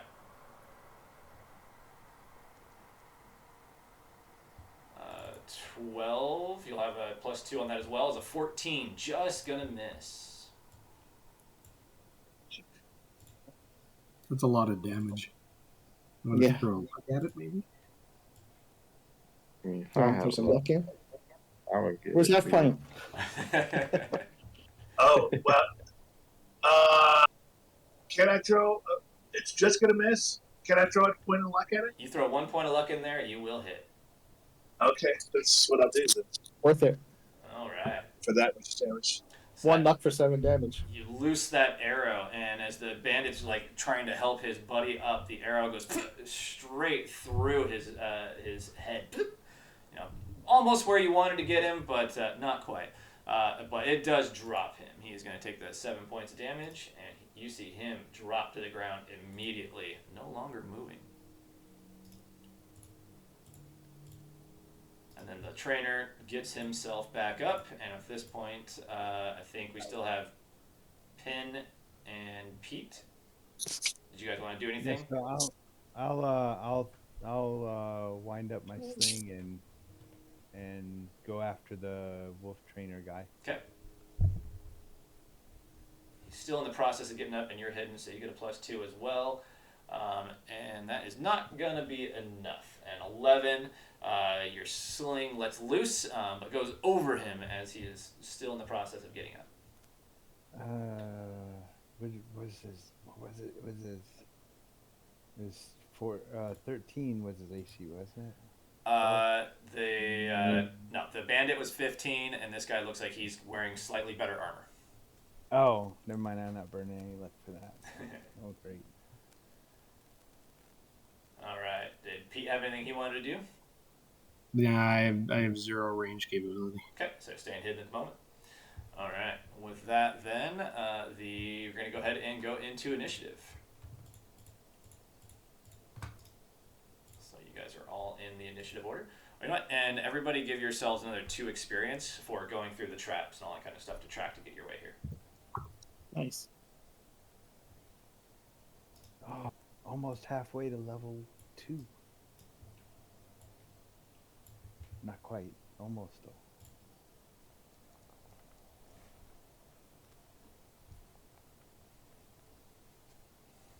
That's my initiative.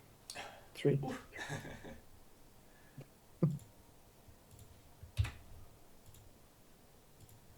All right. With that, it looks like it's Hundo, Pete, the wolf trainer, Levi, Pin, and the barber. So Hundo, you are up. All right, another arrow in the eye. Let's see if we can take these guys out quietly. Like, Yeah. That'd be awesome. If we can drop all 3 of these guys.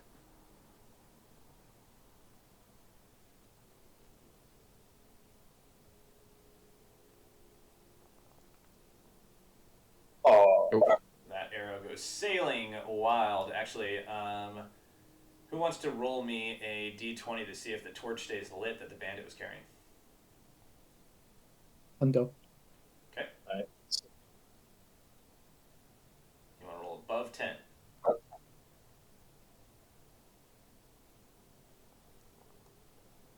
The torch stays lit. Nice. So it does stay lit, drops right next to his body, and it is lit on the ground. All right. So that your arrow goes sailing wildly over the wolf trainer, landing harmlessly behind him. Are you staying put? I'm moving up. Okay. Just trying to stand and cover the trees, but I'm moving towards the trouble here. All right. With that, then, Pete, you are up. I going to let's move up into the edge here of this tree. Okay. I'll ready an action in case he approaches me to club him. All right. With that, then, the trainer is up. He gets up on his feet, and he is going to start moving back up this way. Yeah. He's going to call for help. So he was running up into this area. All right, Levi. Think about. I don't have a range.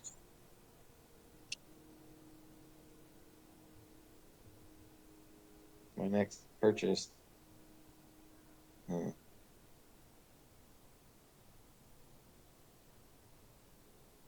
I guess I want to stay in the tree. We Can't got to buy really some bows next time we're in town.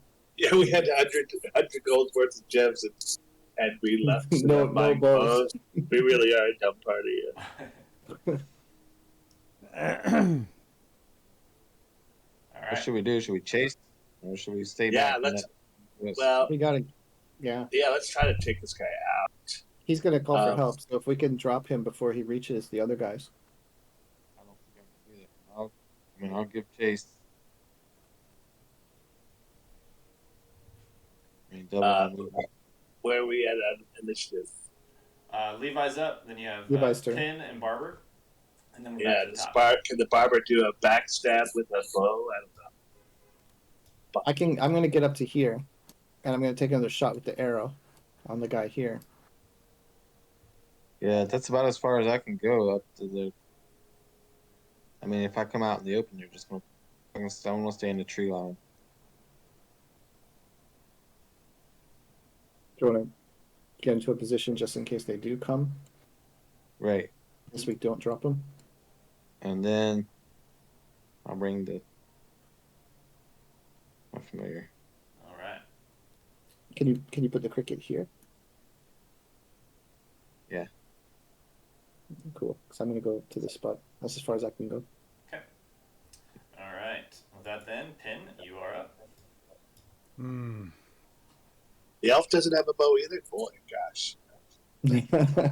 An elf without a bow. What is this?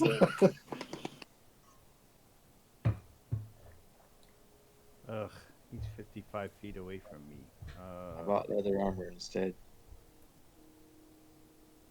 Let's see.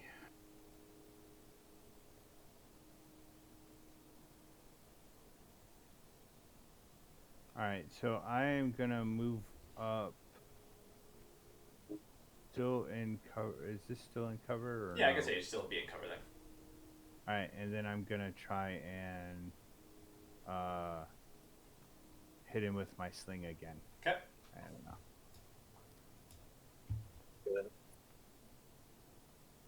Okay. All right, good Nice. hit. I would say that's going to slow him down a little bit, so he only goes to about there. As he's running away, you hit him, and he's going to take 3 points of damage. He stumbles a little bit as he is running forward. All right, Barber. Yeah. 1, 2, 3, 4, 5, 6. Takes me to there. And I'm going to try to shoot this guy. All right. Can you backstab with arrows? I don't know.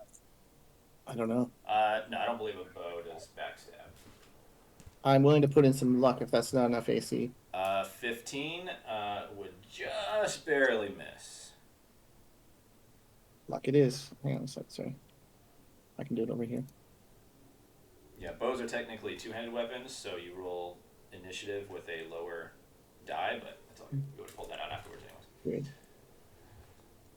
All right, that is enough. You release that arrow, and it goes straight into his back, and you see him collapse to the ground.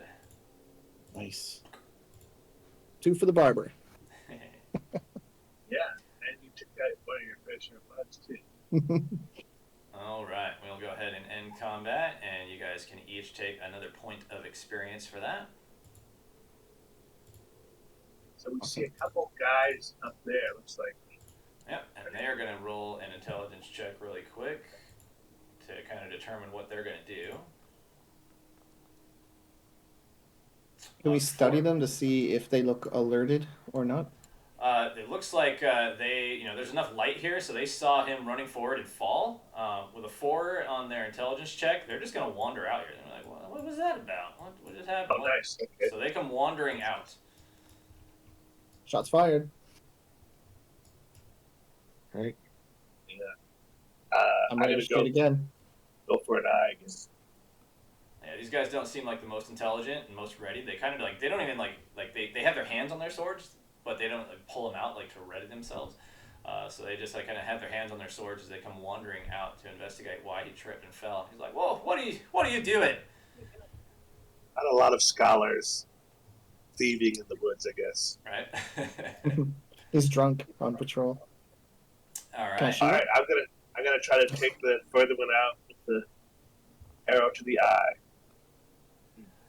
10 versus him would be a good miss. So that one goes wildly off to the right, missing him. Here's mine. Also not doing well.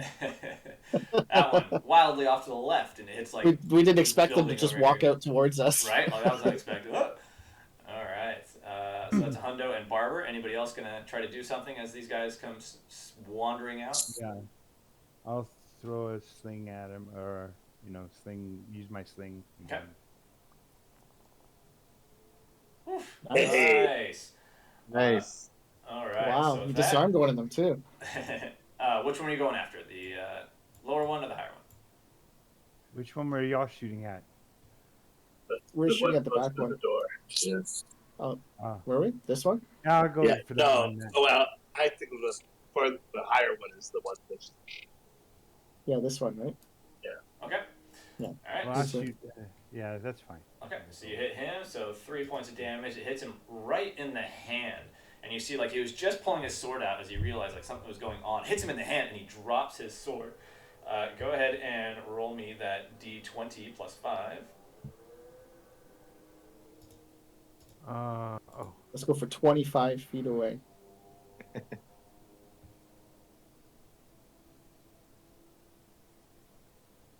I think there you go. Yeah. 23. Nice. So Nice. Awesome. You release this thing with such power and ferocity that it just smacks his sword, and he's caught by surprise that it hurts his hand, and he literally swings his hand back ow, and releases his sword that goes flying through off into the darkness to the north. Wicked. Nice. What was it? What was it? A sword? Yeah, it was just his short sword that he got on his hip. So there's a free short sword somewhere out in the woods. Yeah. All right. They were gonna start He calling releases it, David. and it sticks into the training dummy here at the top now. All right, so it goes flying 23 feet away. What a swing! What a slingstone That was amazing. that was. That's the best slingshot I've ever seen in my life. We're gonna call you Davy. Yeah. All right, so I think we still have Levi and Barber, or sorry, Levi and Pete. I'm gonna have my familiar jump down from the tree and attack the one that just dropped his sword there. Nice. Okay. That'd be terrifying. Jiminy Cricket's cricket kick. Mhm. Cricket kick. Oh, he's gonna miss. He goes to kick him, but ends up just jumping off of him. Oh. And bouncing back down onto the ground. All right. Anything you do specifically, Levi? No, I'm not gonna leave from the coverage Okay, yet. so you're staying covered? Okay. And then Pete. I'm staying hiding back here. All right. All right, with that then, we will put you all into initiative.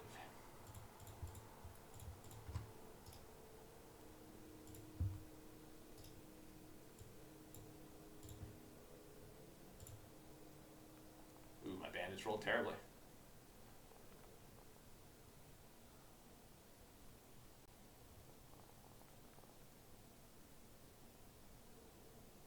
Oh wow!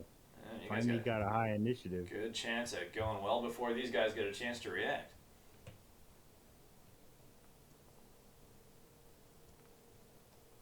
I bumped yours.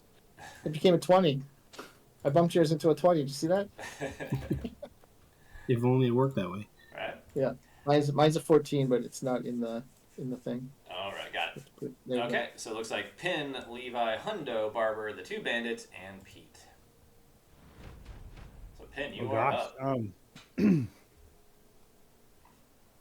Just go. Sling again, man. That was so awesome. confident after that sling throw. You just are ready to go. Yeah.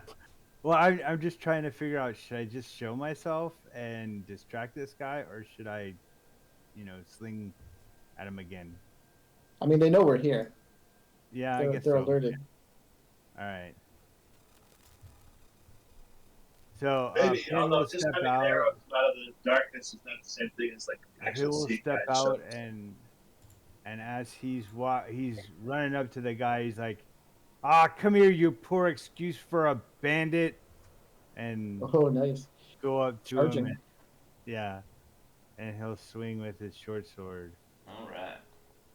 And I missed. Oh, This time he's ready. He sees his buddy get hit, and he pulls out his sword looking for where it came from. He sees you come charging out with your short little dwarvish legs, and he's able to ready his weapon in time to block away and parry your attack. All right, Levi. Well, can't let That guy's gonna run if we don't get him. I can't let my companion go in alone. So ooh, between the two of them. yeah, That's brave. That's gonna brave. go in and attack the one that was just attacked. Okay.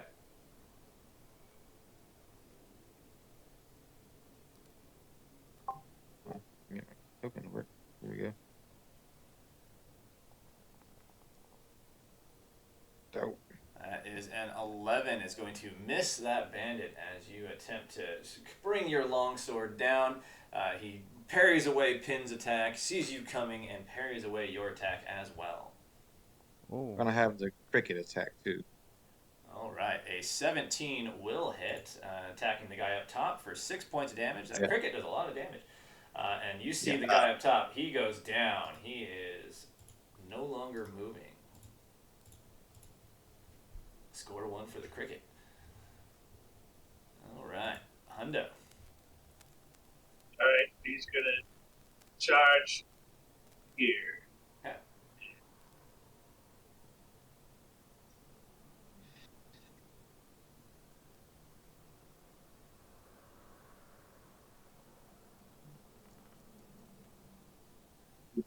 A 7. Again, this guy seems like he's quite adept at dealing with combat with multiple people and keeps parrying away all of your attacks. All right, Barber. So this guy's down now, right? Yep. Okay. 1, 2, 3. Go to here. So if I go here, I can get a backstab. Yeah, I'll give it to you. He's There's distracted? enough people. Yeah, there's enough people around there. All right. So again, I shoulder my bow, and I bring out my barber's razor, All right. and my backstab is thematically flavor-wise me just reaching around and slicing his throat, as opposed to an actual backstab. I like But it. let's see if I can land it first. Oh wait, sorry, I gotta roll actual backstab, right? But, I mean, that works. You rolled a Okay. natural 20, so it's done. Mhm. So you bring the blade up. Go ahead and do 3 more D4. So that is Three going to more. be 6 points. Three of damage. ones, come on. Hey, that is enough though. You go up behind him, and he's parrying away these attacks. He doesn't see you sneak around behind him, and he brings his sword up like he's about to strike at somebody, opening up himself, and you jump up behind him, bringing the blade across his throat, and you see him drop his weapon, grab his throat, collapse to the ground, coughing up blood, and he goes down, and he is dead as well. Then I just wipe off the razor and fold it, put it back into my pocket. All right, that is the only two combatants that are currently there. So Do these guys have bows on them or missile weapons? these guys have a scimitar and a javelin.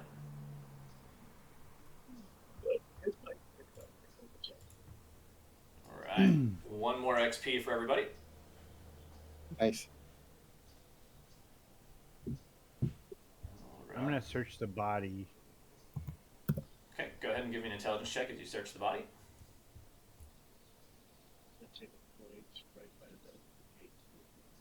As you I searched the other one too. the body, yeah, you see basically he has his scimitar and javelin, and that's about all you see. It doesn't look like he has any valuables on him.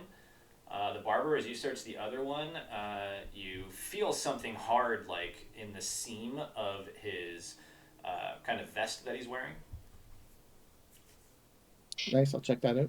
All right. You cut it open, and inside is a small gem worth 25 gold pieces. Oh yeah. All right, I'm gonna search the wolf handler too, or well, Levi should search. Okay. I'm not telling you what to do, Levi. I'm just saying, I searched one. Pete, are you moving up with the party, or are you staying back there still? Yeah, I'll run up to. I offer you this small gem worth 25 gold in exchange for a heal.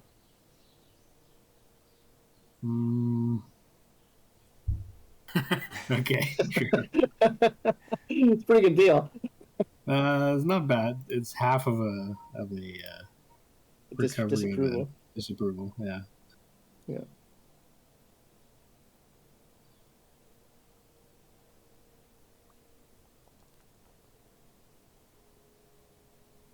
Nope. No, Yeah, I seems keep like mentioning that. your deity said, "No, you healed that chaotic bastard once already." Yeah, pretty much. Yeah. So I just tisk and pocket the gem. All right. With that, let's see. Barber, I think you can go ahead and give me a intelligence check, or give me a luck check really quick. Nope. No. Unlucky. You don't notice. Anybody else now can go ahead and roll me a luck check as well.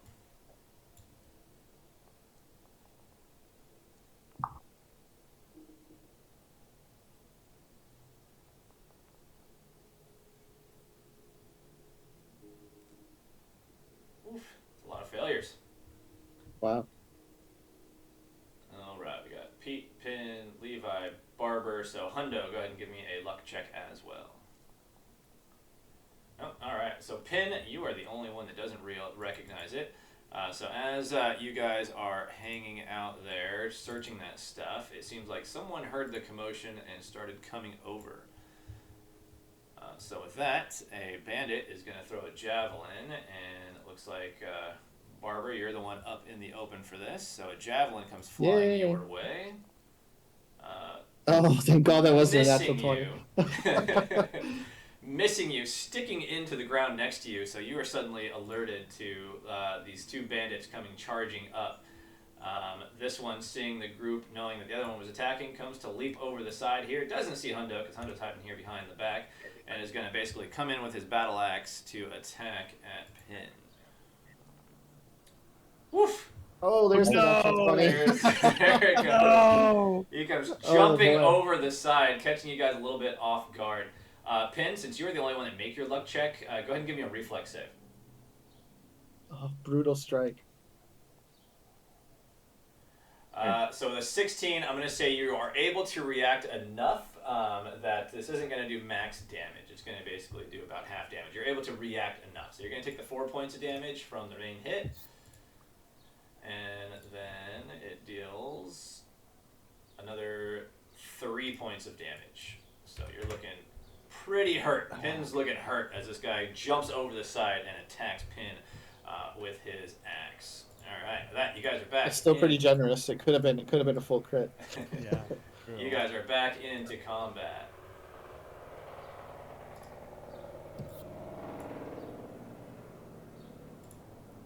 Oof, they rolled well.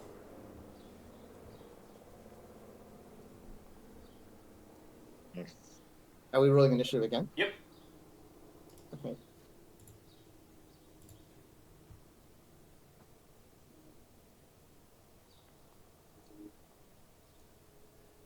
Nine for me. All right, and with that, we are into combat. The Berserker goes first. Let's see. Hundo, Pin, both of you roll me luck checks. Because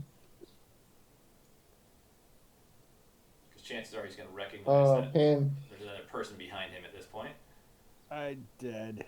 Oh, Pin. The first one Always do that, was sorry. a 9. 12. 12. Sorry, 12. All right, so you both fail. So with that one, he is going to go ahead and Pin was further off. So yeah, Pin is going to take this first attack. Right, and with that, another axe attack at Pin. Oof, that is going to hit. I guess a 19, right? Yeah. It's going to hit, and you see Pin go down from this strike. Whoa, -6. That sucks. Oh, You're at 0. is it possible to go in the negatives? No, you don't actually go to the negatives. You just go to 0.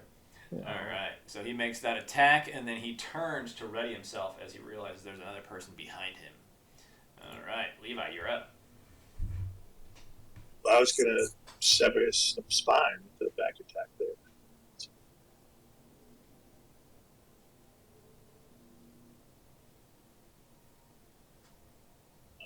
Yeah, as he's turning, I'm going to try to stab him in the heart.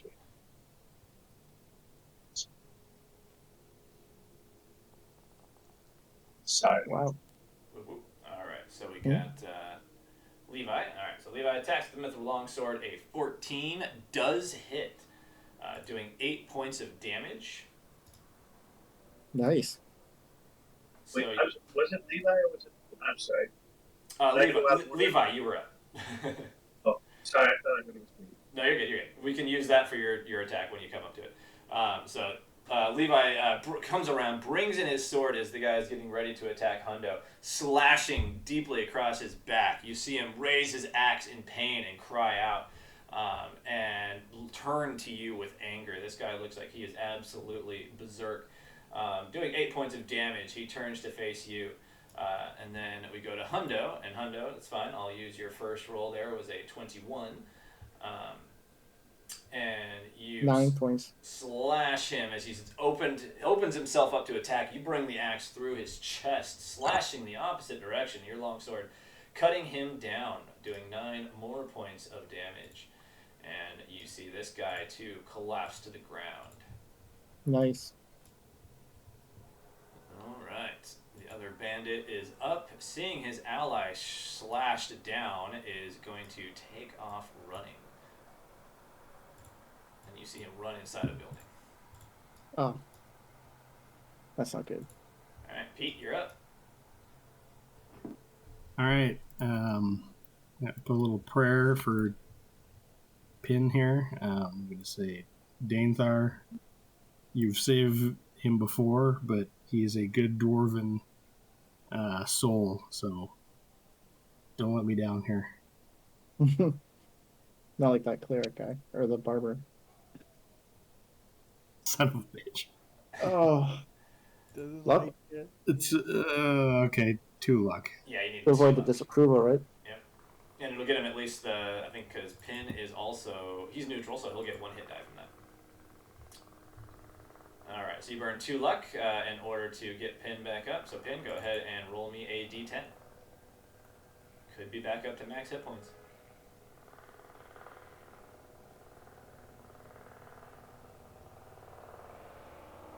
Cool. back up to max hit points. Yes. All right. Yes. Love you, Pete. And Pin Why did you do that for me, Pete? back up. All right. With that, when the guy went running off, you heard him yelling, "We're under attack! We're under attack! We're under attack!" And you suddenly hear a bell ringing from the southern side of this camp here. You hear a bell, ding, ding, ding, ding, ding, ding, ding, ding, going off. Well, shall we foolishly charge into the camp or take cover again and try to take them out as they come out? I like the second one. Yeah. All right. Take cover quick.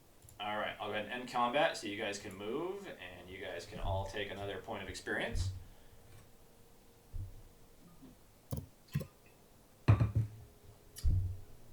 And at this point, somebody else give me a luck check, just one, whoever wants to call it.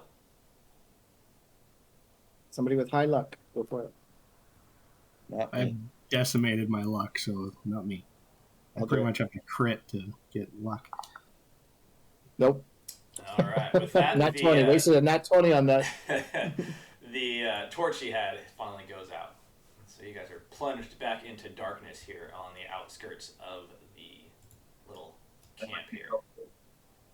Okay, they're in darkness too. But if they come out in torches, I mean, they're humans. They have. We have. Yeah. So basically, Levi and Pin, you guys can get into a good position. Or at least let us know what's going on. All right, so the ringing of the bell, ding, ding, ding, ding, ding, ding, ding, ding, finally stops. You can't really see what's going on. But you can hear some commotion. You hear some talking and things like that. Sounds like people speaking to each other. Go ahead, and anybody who's trying to listen in, go ahead and give me a luck check. See if you can hear what they're saying. Wow. Great. Save my 20s for luck checks.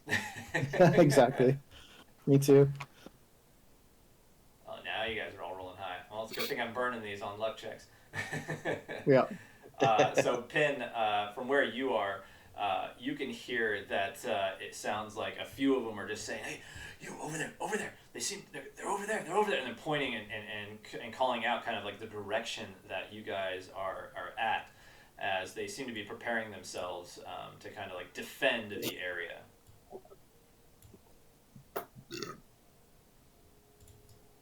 All right. So it could be another way around here, too, right? To the left. Hey guys, it sounds like they're preparing to defend. And you hear those voices from where you are. It sounds like they're coming from between these two buildings. Let's hunt them down one at a time then, if they're going to oblige.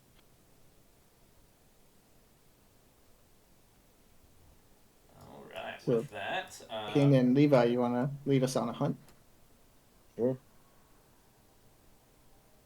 We're gonna give up our positions. Go in. Yeah, so I'm going to kind of step out like right behind this cart, okay. sort of. As you step over to the cart, you hear there's like a shutter on this window that gets opened.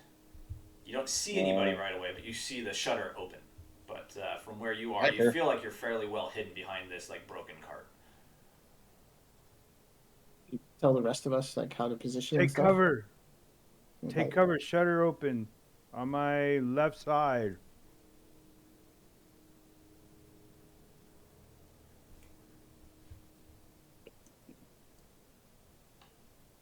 All right, you guys continue to hear some shuffling around, and you see. So can we storm this house? Is it Where one of the at? small houses? Yep. Yeah. You So might you see have another any- like shuttered window here. Anyone have any Molotov cocktails from the troll caves left? I don't That's think a I good used question. any of mine. Ooh. Wait, did I get one though? I don't have one in my equipment though. I did buy 8 flasks of oil. Yeah, I think you guys used all of them unless you don't remember using one personally, because I think everybody had one, and then Hundo I think had a I few. used mine. So I think Pin, if you don't remember using one, you would have one. I do not remember using one. I do have 8 3 flasks of oil if more, you want to make some but more. I'm pretty sure I used all 3 of that. I think I used Yeah, I think you guys those. used up the rest of them. Yeah, I used I mine. definitely used mine. I have 1 fire arrow left. I could Should- burn the I main don't know. house. Should I shoot it at the main house?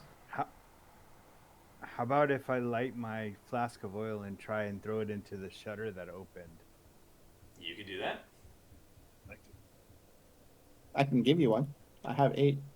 I have one. Making a makeshift one on the fly would take up like a full action. You wouldn't be able to throw it until the next one. What are they? These huts. What are they roofed with? Hay or straw? So the buildings themselves, these ones.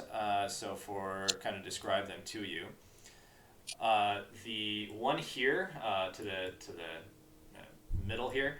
This one is well built.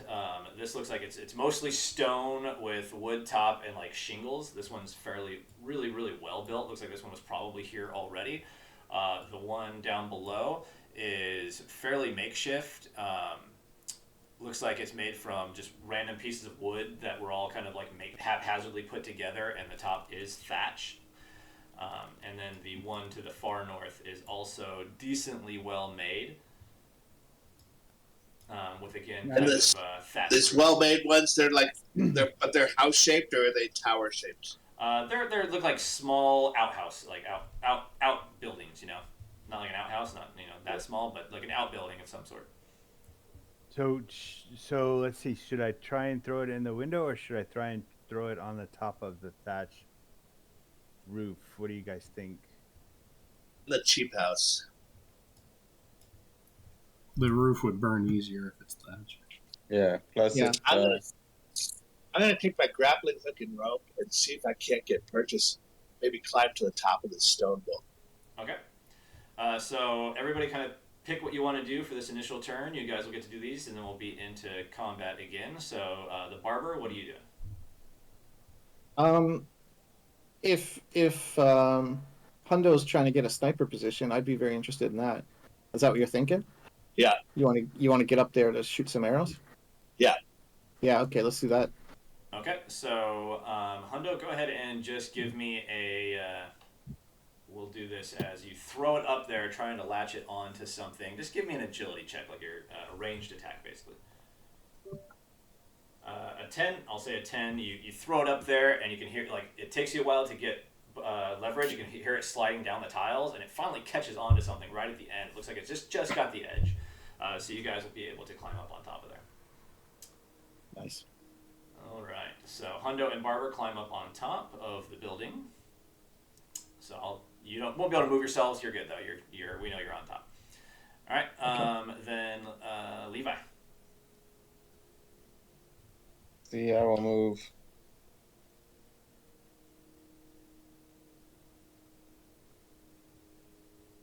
Kind of over to here, to back in up. Bring my cricket.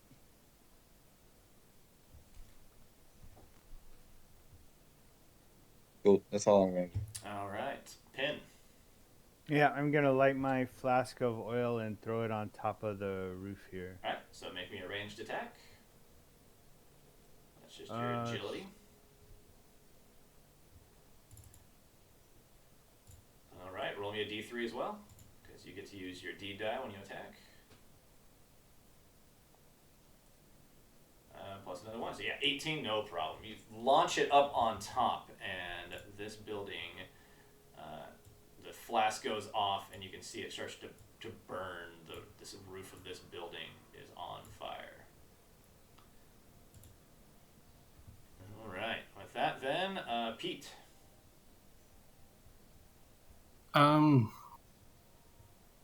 That cart kind of in the middle there, is that is there any way to get kind of some coverage from that? Yeah, the way the cart is Yeah, set up, like yeah. Pin is hiding behind it, and you can like huddle down behind it and feel like you're fairly well covered from anybody on the opposite side.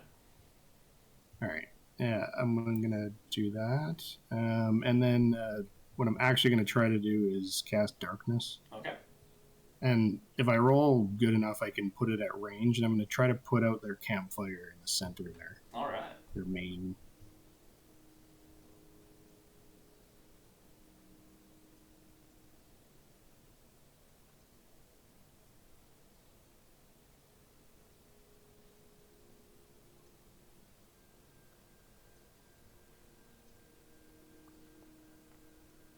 Nope. Nope. Oh. All right.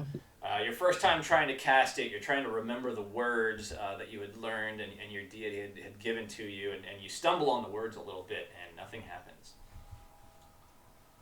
All right. With that, then, we are going to go ahead and go into initiative. I'm going to go ahead and... because there's quite a few bandits. So I'll have two different sets of bandits that are on, so it'll be half of them will go and then the other half will go on a different initiative.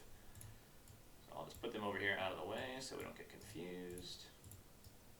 And then grab all you guys. Oops. I forgot at night, when I click on your tokens, I have to see versus your vision. So when I click on one of the human characters, I'm like, oh, can't see anything. Alright, everybody should be in the initiative order, yep.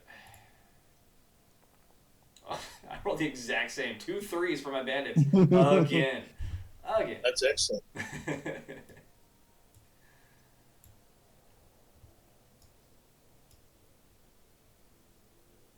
All right, so Barber, go ahead. I'll update you.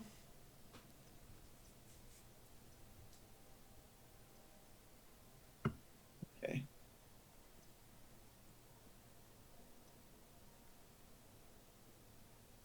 Sorry, I was fixing one thing. You're fine. I edit all this dead air out anyways. There you go. No, my thing crashed and I had to reload everything. No problem. All right, 17. There we go, good 17. initiative. All right, so Barber, Pete, Hundo, Levi, the bandits, and Pin. So before we begin combat, Barber and Hundo, you guys are on the roof. Basically, you guys want to be on like one of the sides. You can position yourself like where on the roof you would be just outside the building. Oh, I can see the darkness. Yeah, I'd want to be. So you can like move yourself like you're on the roof, like directly next to where your character token is. Yeah, I'd want to be like kind of in. I don't want to be on an edge. Mm. So I want like. So I'd be kneeling as much as or as low as I could get, but still able to shoot the bow. Okay. And yeah, I don't want to be near an edge, so it's easy for them to shoot back at me. All right. So I'd want to be kind of in the center as much as possible. Got it. So say your center left or center bottom. Hundo, do you want to be kind of like the same thing on that side? Your center of the roof, but more towards the top there. Yeah, I guess. I'm actually just now moving. Okay. All right. So you guys have at least a little bit more vision of what you can see from the position that you're in. Yeah. And with that, then we will begin combat. And Barber, you are up. All right. So is this the real guy right here? Yep. Right next to me? Yep. All right. Can I take a shot at him? Absolutely. Level +2 as you are above him. Oh yeah. And this guy seems Let's to be go. like slowly sneaking around the edge to see if he can get eyes on you. With a 17, Is that 1 point of damage again? your arrow comes flying down, hits him straight across the arm, giving him a small gash, and he looks up at you quickly, having taken that damage. I'll spend a fleeting luck to increase that damage. Okay. Come on. Oh, another one. Well, you're rolling good to attack, Ridiculous. just the damage has been some minimal damage. Sorry. Yeah. So yeah, the arrow goes across his arm, cutting his arm, and he looks up at you, trying to see where that arrow came from. All right, Pete. Sorry, it's dark as hell. Sorry, did you say before that Pin is by me here at the cart? Yeah, Pin is directly next to you. Okay, I will do a blessing on him. Okay. Or try, anyway. No. Wow. Yeah, they can get a 12. So, nope. Again, your deity seems a little upset at you healing a chaotic person today, and does not seem to be reacting right now. All right, Hundo. All right, I'm going for this bandit here closest to me down. Okay, so you get above him and prepare to release an arrow straight down at him, and you two see him. He's kind of like huddled, peeking around the corner, trying to look over towards, the guard entrance area to see where all this attack is coming from. Going for the brain. Okay, so +2 on the attack here as well. Puts you at a 12, which I don't believe is enough. 12 is not enough. So that when you try to position yourself, when he's so close to the wall, when you release it, it just misses, hits the dirt right next to him. He looks up quickly. All right. Then with that, we're up to Levi. Yeah, I'm gonna.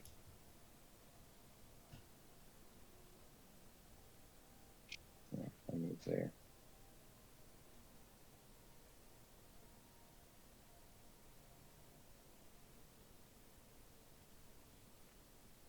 I only move. Oops. What are you trying I'm to do? trying to move. Having a hard time moving my guy. Levi? Where are you trying to move to? All right. Catty corner to that guy on the ground there that just attacked with the bow. Okay, so kind of like right there. Oh wait, it's because the stuff's in the way, right?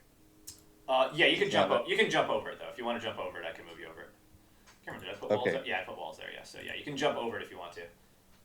Yes, I'd like to jump over. Okay, so you jump over. So it takes an extra 5 feet of movement just to jump over and like that, but you are able to get over it. And I'd say Right. from where you were, you still got enough if you want to get up to it to melee. Right. I wanted to get right there. Yeah. Okay. And then. And. What's that? All right, you move in quickly. This guy distracted by the arrow that just struck him from the barber up on the roof. He's looking up and doesn't see you coming, opening himself up to attack, and you slash him with your longsword straight across the chest. You see him cry out in pain and then drop to the ground, no longer moving.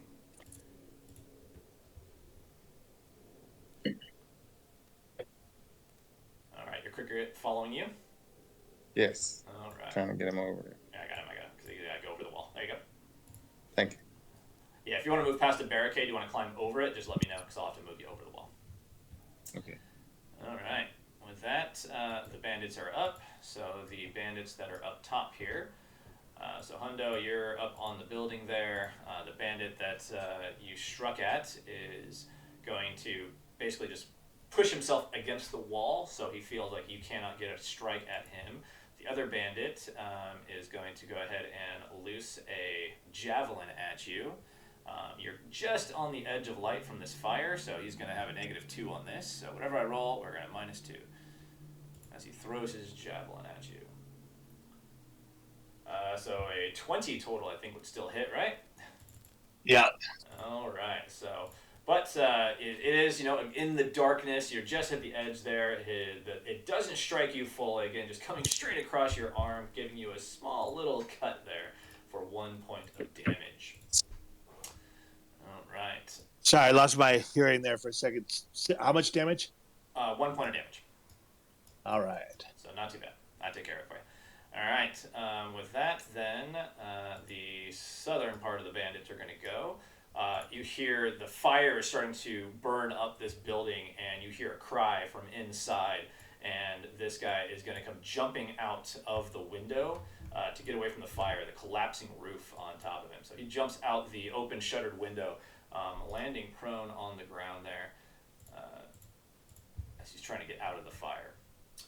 The other ones are going to, let's see, one's going to step out here, having heard the attack from there, and he is going to loose his javelin at Levi.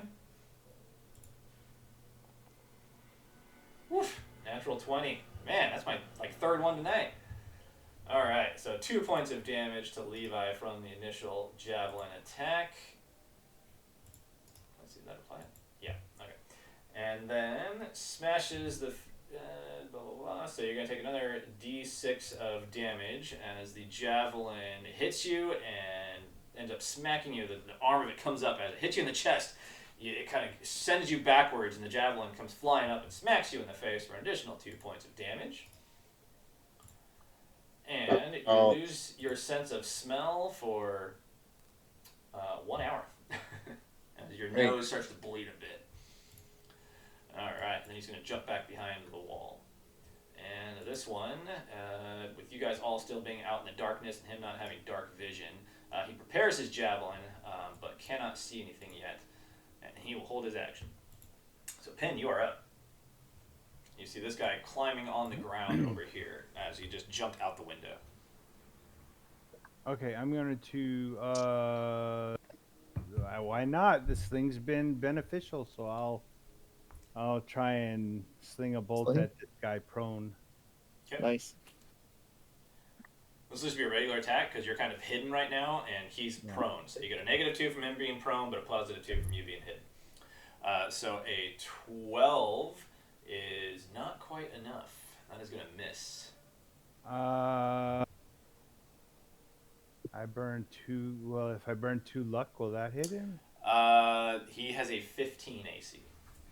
Oh, no. Okay, I missed then. All right, so it clatters off of the makeshift hut here. All right. Darn it. Barber is up. Is this a guy here? Yep. Do I have line of sight on this guy? Up on the roof? He's partially hidden, so again, I'll make this a straight check. You're on the roof, give you a +2, but he's got some partial cover, so -2, so just a straight attack. So either way, I'm gonna have a flat roll because this guy's prone as well. Yep. For me.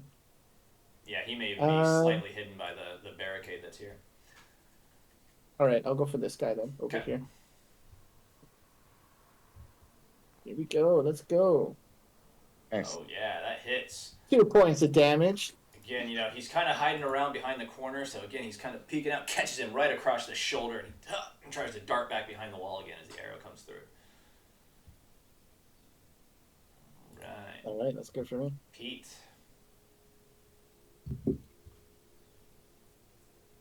Yeah, okay. Well, spells aren't working, so I am going to move up and try to smash this guy's head in. All right, he is Nice. prone, so this is going to give you a +2 on this attack.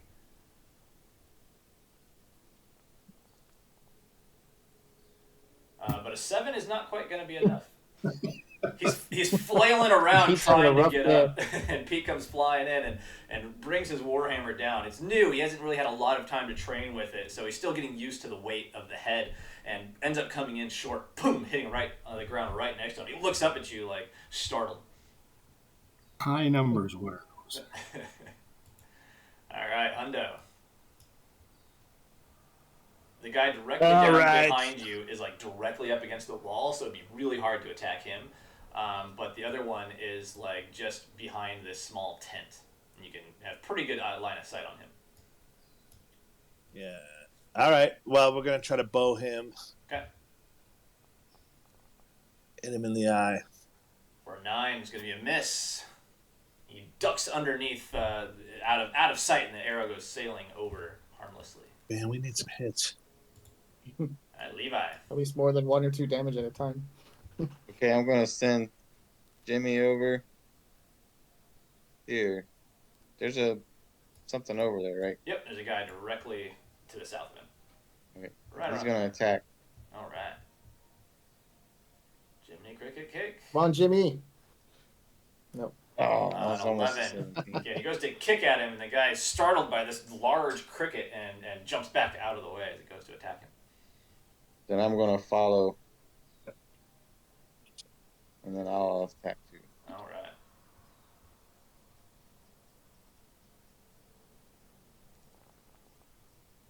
Oh, Oof, slashing in the Oh, man. the in and out of light and darkness kind of throws your eyes off a little bit as you come around, swinging wildly, missing. All right, with that we are back up to the bandits. So the northern bandits here. This one against the wall underneath Hundo is going to release his javelin at Levi, as Levi went running down. He can't see Hundo, so he's going to attack Levi. That javelin going for a 7 goes missing and sails underneath this little tent, makeup tent here. And you hear it kind of tear through the material as it goes flying by. The next one, already having used his javelin, is basically just going to position himself a little bit tighter and closer to this tent, as he doesn't have another javelin and there's no one really he feels within a good melee for him right now. The southern bandits then are going to attack. So this one's going to go ahead and attack at Levi with his scimitar. That is only an 8, also a miss. The other bandit's going to come up to help. Yes. Also a miss. And then this other bandit just outside the building is going to go ahead and stand up. As he's standing up, this bandit at the bottom is going to throw his javelin at Pete. Also a miss. All right, bad round of attacks for them. But the one who stands up pulls out his scimitar to attack at Pete as well. And that's natural 1. All right. So with that, it comes loose in his hand. You grab it quickly, but he'll have a -2 to his next attack. All right. So I'll just put on here that he has -2. Good enough. All right. That is all the bandits currently. So Pin, you are up. Okay, Pin is he's out of his mind that his healer buddy got attacked, so he's gonna move over here. Well, he's gonna kind of move around. I'm trying to get over to right here. Right there? Okay, I can move you there. No problem. And rah! And he swings at the bandits going after, and he's gonna just take 2 hands with his shield on his arm, 2 hands with his sword, and just come straight down. All right.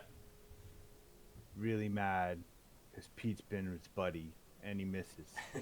Oh man. He comes charging over. He has his weapon up over his head, ready to attack, but then trips over a piece of the broken cart there, stumbles a little bit, and his sword comes down harmlessly, bam, into the ground right next to this bandit, who's stumbling with his weapon trying to catch it. Would have been epic if I would have hit. Yeah. All right, Barber, you are up. Can I shoot one of the northern bandits? Yes, so I'll move you just enough there. You can see the one up here. So you move a little bit further up the building where you can see a good line of sight on him. All right, let's get it. 15? A 15 is the AC. That hits, doing 2 points of 2 damage. more points of damage. All right. Again, that arrow Just pumping out that incremental damage. catches him in the shoulder. He has like a shoulder pad on, and it looks like it caught him in the shoulder, just didn't go super deep. Yeah, that's good for me. All right, Pete. Okay, just gonna try to get this guy. He seems very elusive. Yeah. Nope. Again, this Warhammer, you're just not quite used to it. Swinging it around, he's just starting to get his sword back into hand as your Warhammer comes, and he backs up and pulls his sword up and parries away your attack. I'm gonna back up. You're gonna back up? Okay. I just want to back up 1 square. Okay, no problem. To there. All right, Hundo. How steep a drop is it onto this guy beneath me? Drops probably at most 10 feet. So you could drop down. I'll give you a reflex save or an agility check if you want to drop down. Like with a sword out and like trying to penetrate the guy. Yeah, I wonder. Perfect. Yeah, you can make an attack, and then I'll do a reflex save as well, just to see how you land. Sounds like an awesome mighty deed. Yeah, it does. Yeah. Yeah, if your mighty deed goes off, you don't have to worry about agility. Okay. Well, let's try that then. All right, you drop down on top of him. You do strike 9 him damage. for 9 points of damage, and that goes straight through him. And you basically pin this guy to the ground with your sword. Go ahead and give me a reflex save. Not a super high one because it's not a very long drop. So, yeah, 7's even enough. I was going to have you like 5 or below, you end up twisting your ankle or something like that. But no, with that, you land on top of him, impaling him to the ground, and then roll off to the side and ready yourself. And that one is down. Nice. All right, Levi. All right. I'm gonna chop this guy directly below me. Okay.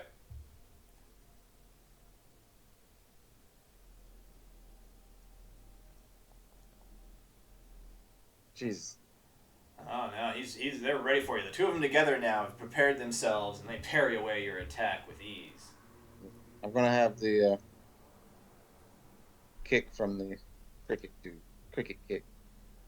All Nice. right, kicks that guy right in the face for another point of damage. You see him kind of like grab his face as his nose starts to bleed as the cricket kick lands.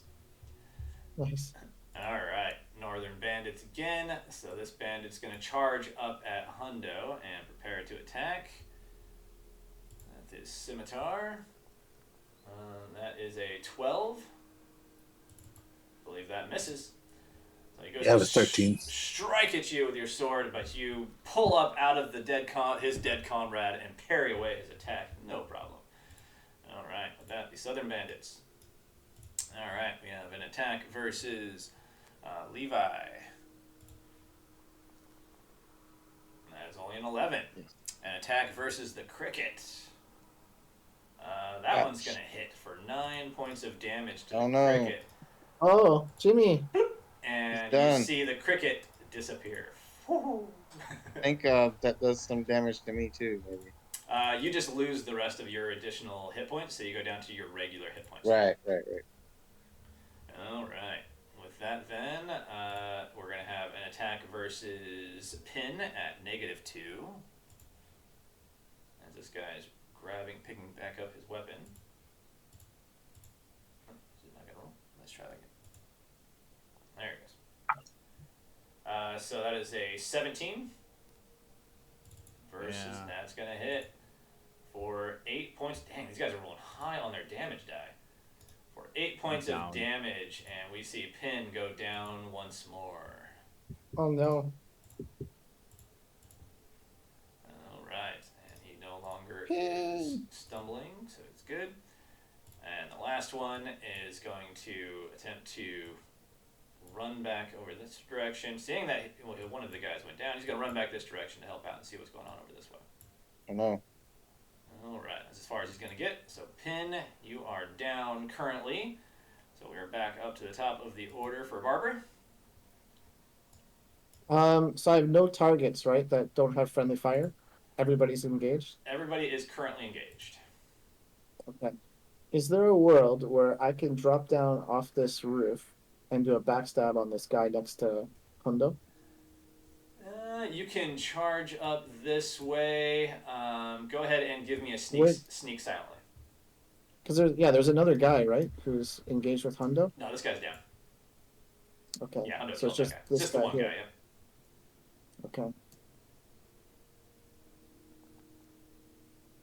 I'd say with That's a 20. a 20, yeah. dirty 20. Yeah, you're able to jump off and come around this way and find a position behind him to try to get a backstab on him. All right.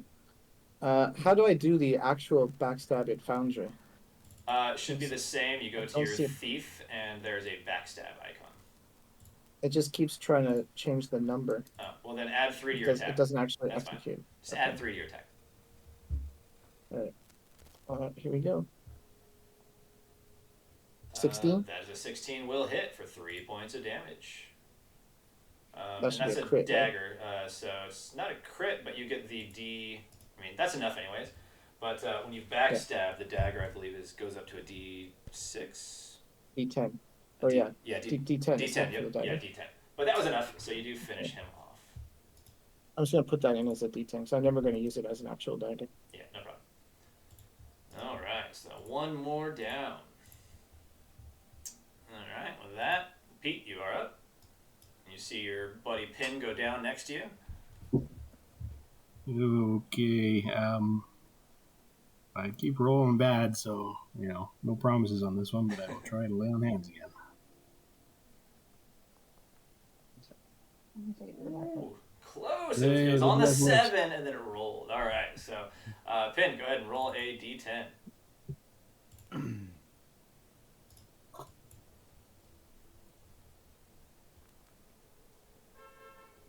to max HP.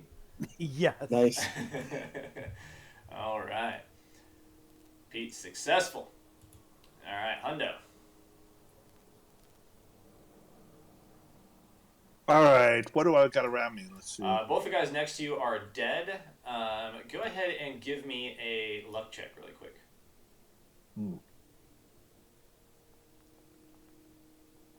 Finally. You hear doors open up in the barn, and you hear a howl. Ooh. Oh, From no. where is that? Back here? It's up to the northwest.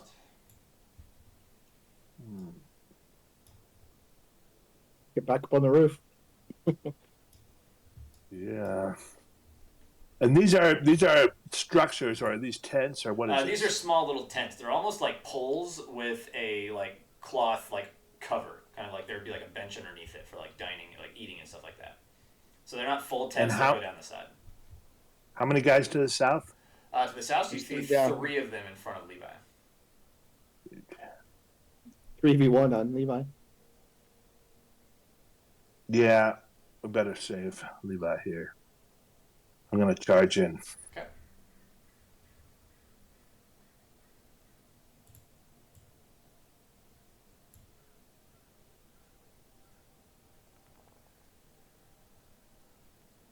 A 12 just misses. As they're set up into this kind of phalanx now, they're pretty good at defending against your attacks and parry that attack away. Alright, Levi. Jimmy! Jimmy! Oh, my attacks. Distraught by the fact that your cricket just disappeared from existence, seemingly, you attack wildly and swing just above the guy's head, missing. All right, with that, the northern bandits are gone, so we're down to our southern bandits here. So we're gonna have this one move around. So I'm gonna go with on the left 2 attacks versus Levi. That first one, I believe, is a miss, and the second guy attacks. Yes. Also a miss, and the last one versus Hundo, of these 3 anyways, also a miss. All right, Well, at least I attack too. this bandit here feels like he's already gotten the better of Pin, but sees Pete trying to heal him and is going to attack at Pete. That is a 12. Just misses. He goes to attack. Pete is able to bring up his warhammer and block away his attack. All right, Pin, you stand back up. Alright, I'm going to move here. Haha! You thought you got me, but you didn't. And I'm a shield bash. And that's it. And that's all he does. Yeah. Where's my shield bash? See what I can do with that. Oh, almost. That is Maybe. enough. That hits. It was Yeah. a shield bash. So you can hit him. I think that's shield bash, I believe, is like a d4 of damage.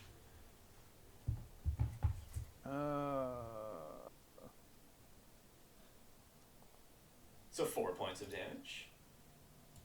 Nice. And you're going to knock him prone. As you smash him with your shield, he goes stumbling and falls prone. Nice. All right. Barber. I'm gonna come sprinting down to here. Okay. Sheathing my razor blade, unsheathing my longsword. Or can I get the backstab on this guy too? Say there's not really anything to I'm hide distracted? on here, and there's 3 on Alright. 3 at this point, so it'd be hard to get any advantage like that. All right, I'll go for the longsword. No. Swing and a miss. Fail. As he sees you coming and parries away your attack. That's it. All right, Pete. Bandit looks All quite right. hurt in front of you. Let's make him more hurt here, hopefully. Nice. A 16 with a 4. He stumbles, he falls, and this time you bring down your warhammer mightily right on his head, and he goes limp. So he's less hurt. You know, he's not in any pain anymore. All right. Score 1 for Pete. All right. You want to move it all or stay where you're at? So this building beside me is burning down. Currently burning. Yep. All right. I will go down. Okay. And I'll even say at this point the fire has spread enough where there's some light on the front of the building as well. Okay. Did you want to hop over the sandbags or stay on the outside of that little barrier? Yeah, no, I'll stay behind the. Basically, I want to be behind the sandbags, I guess. No problem. All right, Hundo. Immediately on the thief in front of me here. There we go. 18 for 3 is definitely going to hit, doing 10 points of That's damage. your deed, too. What was your deed? My deed was, we're killing him, so chop his head off. All right, you clearly, this guy, you act like you're swinging low. He goes to block low, and you bring your sword up, slashing straight across, and you cleave this guy's head off, and he goes stumbling backwards, headless, and falls to the ground. All right, step in, position yourself, and Levi, you are up.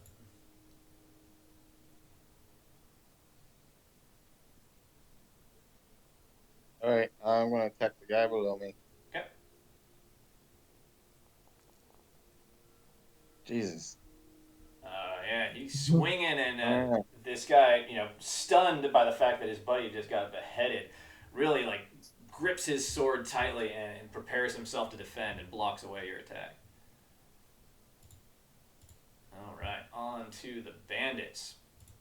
So we're going to have one go ahead and attack Levi, and then this other one's going to turn and attack Hundo. So versus Levi first. That is a 17 for 5 points of damage. The second one versus Hundo. 20 for 9 points of damage. Getting low. I think that drops Hundo. Hundo goes down. Yeah. Wow. Oh, boy. Yeah, they were just playing with you earlier, missing a lot, just to give you that false sense of security. All right, and that is it for the bandits. All right, Pin, you're up.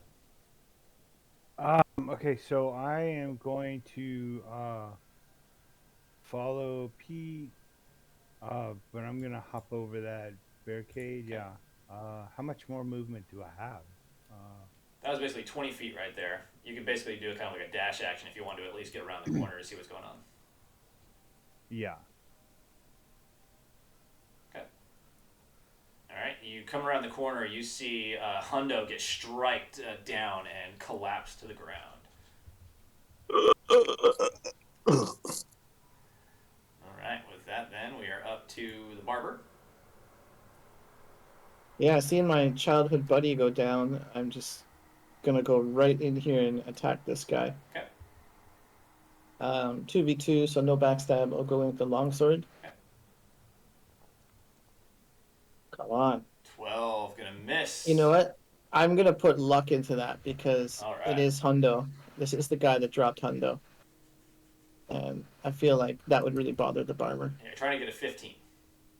15? Okay, hang on. Nothing rolled there. Right? That's weird. Okay. I'll put in 2. Just enough. Get There we you up go. to 15, so he takes the 3 points of damage. And you slash across his arm, and you can see it grab his arm in pain. All right, Pete, you hear a cry out of pain as Hundo goes and collapses to the ground. And that's from the north? Yeah, just around the other side of this building here. Okay. Just move to the corner first. Oops. All right, I'll put you there so you can see. Oops. Yeah, I have to move you over the wall, so I'll move you back. Here you go. Oh. You're going to be right there. So right next to Pin. All right. Okay, I guess I can... I thought he'd be farther away, but I guess I can get in there. See if I can make this heal work here. Nice. There you go. So go ahead and Hundo, roll me a d12.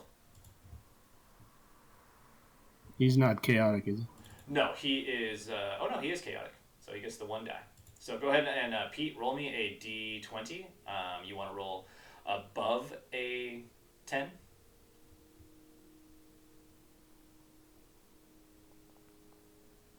All right, no punishment for that one. Yay. This is in the service of a greater deed, so you are fine. All right, so Hundo, go ahead and roll me a d12.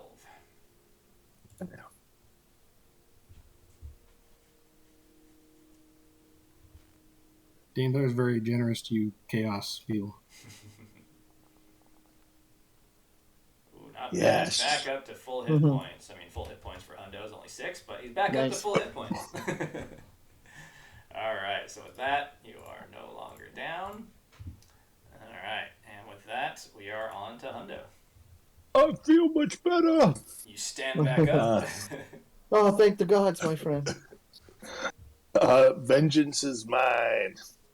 I'm gonna kill the guy who killed me. Do it. I softened him up for you. I'm sorry, I hit the wrong. I hit short bow when I meant to hit longsword here. That's all right. So your longsword, we'll go ahead. You rolled the natural 20, so you are going to give it to you. And a longsword is a d8. So go ahead and roll me a d8. Okay.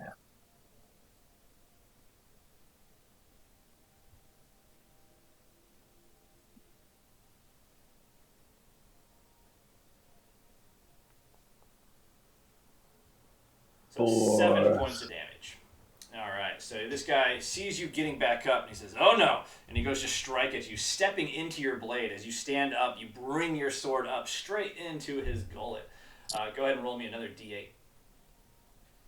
Nice.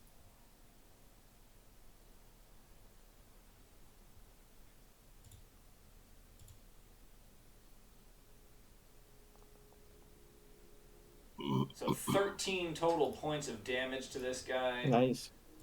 And he's impaled on your sword, and then you just drop him to the ground. Good. All Screw that right. guy. Levi. In that case, I will attack the guy next to me. These guys are much tougher than I thought they were going to be. Yes, There finally. you go. 19. We're doing good, though. 3 We're doing really points of damage. Striking across this guy's chest. You see his armor get opened up and a gash across his chest. All right. With that, we are on to the bandits, and I think it's just the one left. The one here is going to attempt to run away. As he runs away, you do get an attack of opportunity against him. Take that. And you Nice. strike him down. He doesn't get very far, and he collapses to the ground after that strike. Got to Awesome. get warmed up. All right. So that is the Took the death of Jimmy to get you focused. Right? end of that combat. So everybody gets another. I'll say there was a lot of guys there. It could have gone bad. You had somebody go down. You could get another 3 points of experience from that one. Sweet. And you guys hear another howl from the barn up above. Let's finish the job, boys. And it's actually 9:50, so we're getting pretty close to our 10 o'clock cutoff. So I think this is where we're going to leave it. You still got a little bit going on. You still got the main house up here. You got a couple small buildings, and at this point, you've downed quite a few of the bandits. Whole pack of wolves. You see a wolf trainer coming out with several wolves from the upper barn there. And that is where we will start our next session. I Awesome. might need a little healing before that. Yeah, you guys can do if you I'm want to still at try 4 to hit if you points. want to try to do another healing or something like that right now. You can before we call it. Yeah, I think we all owe our 100 gold piece gems to the Denthar priest this time around. Yeah. That's a lot of rapid fire resurrection there. How much disapproval do you have right now? I'm at 5. Yeah, unfortunately, Yeah, he can't. gosh. He can't get his disapproval down until he can either get back somewhere where he can literally sacrifice that stuff. Yeah, I got to and- get back to the temple. So you can give him the coin, and he'll keep it in a pocket to his side, but it won't do anything to his disapproval until he gets back to town.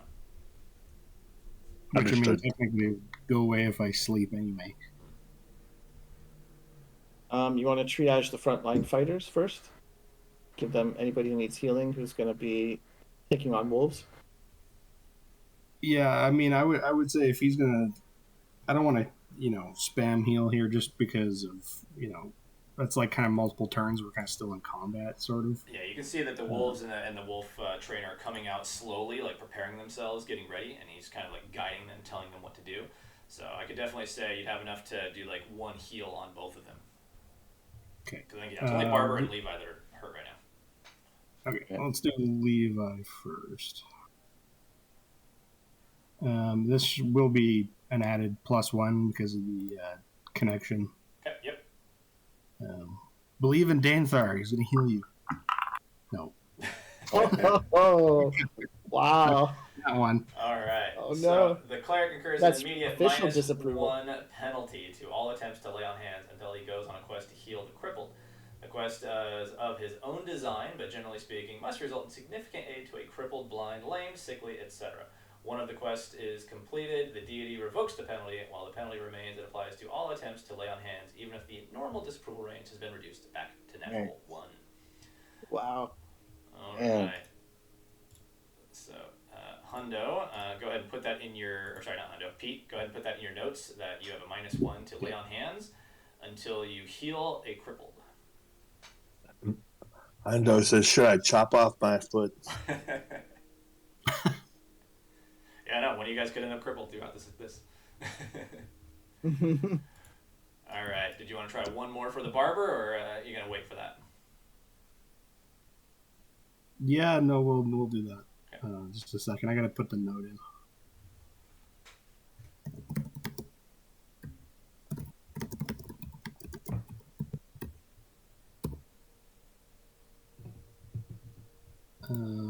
Okay.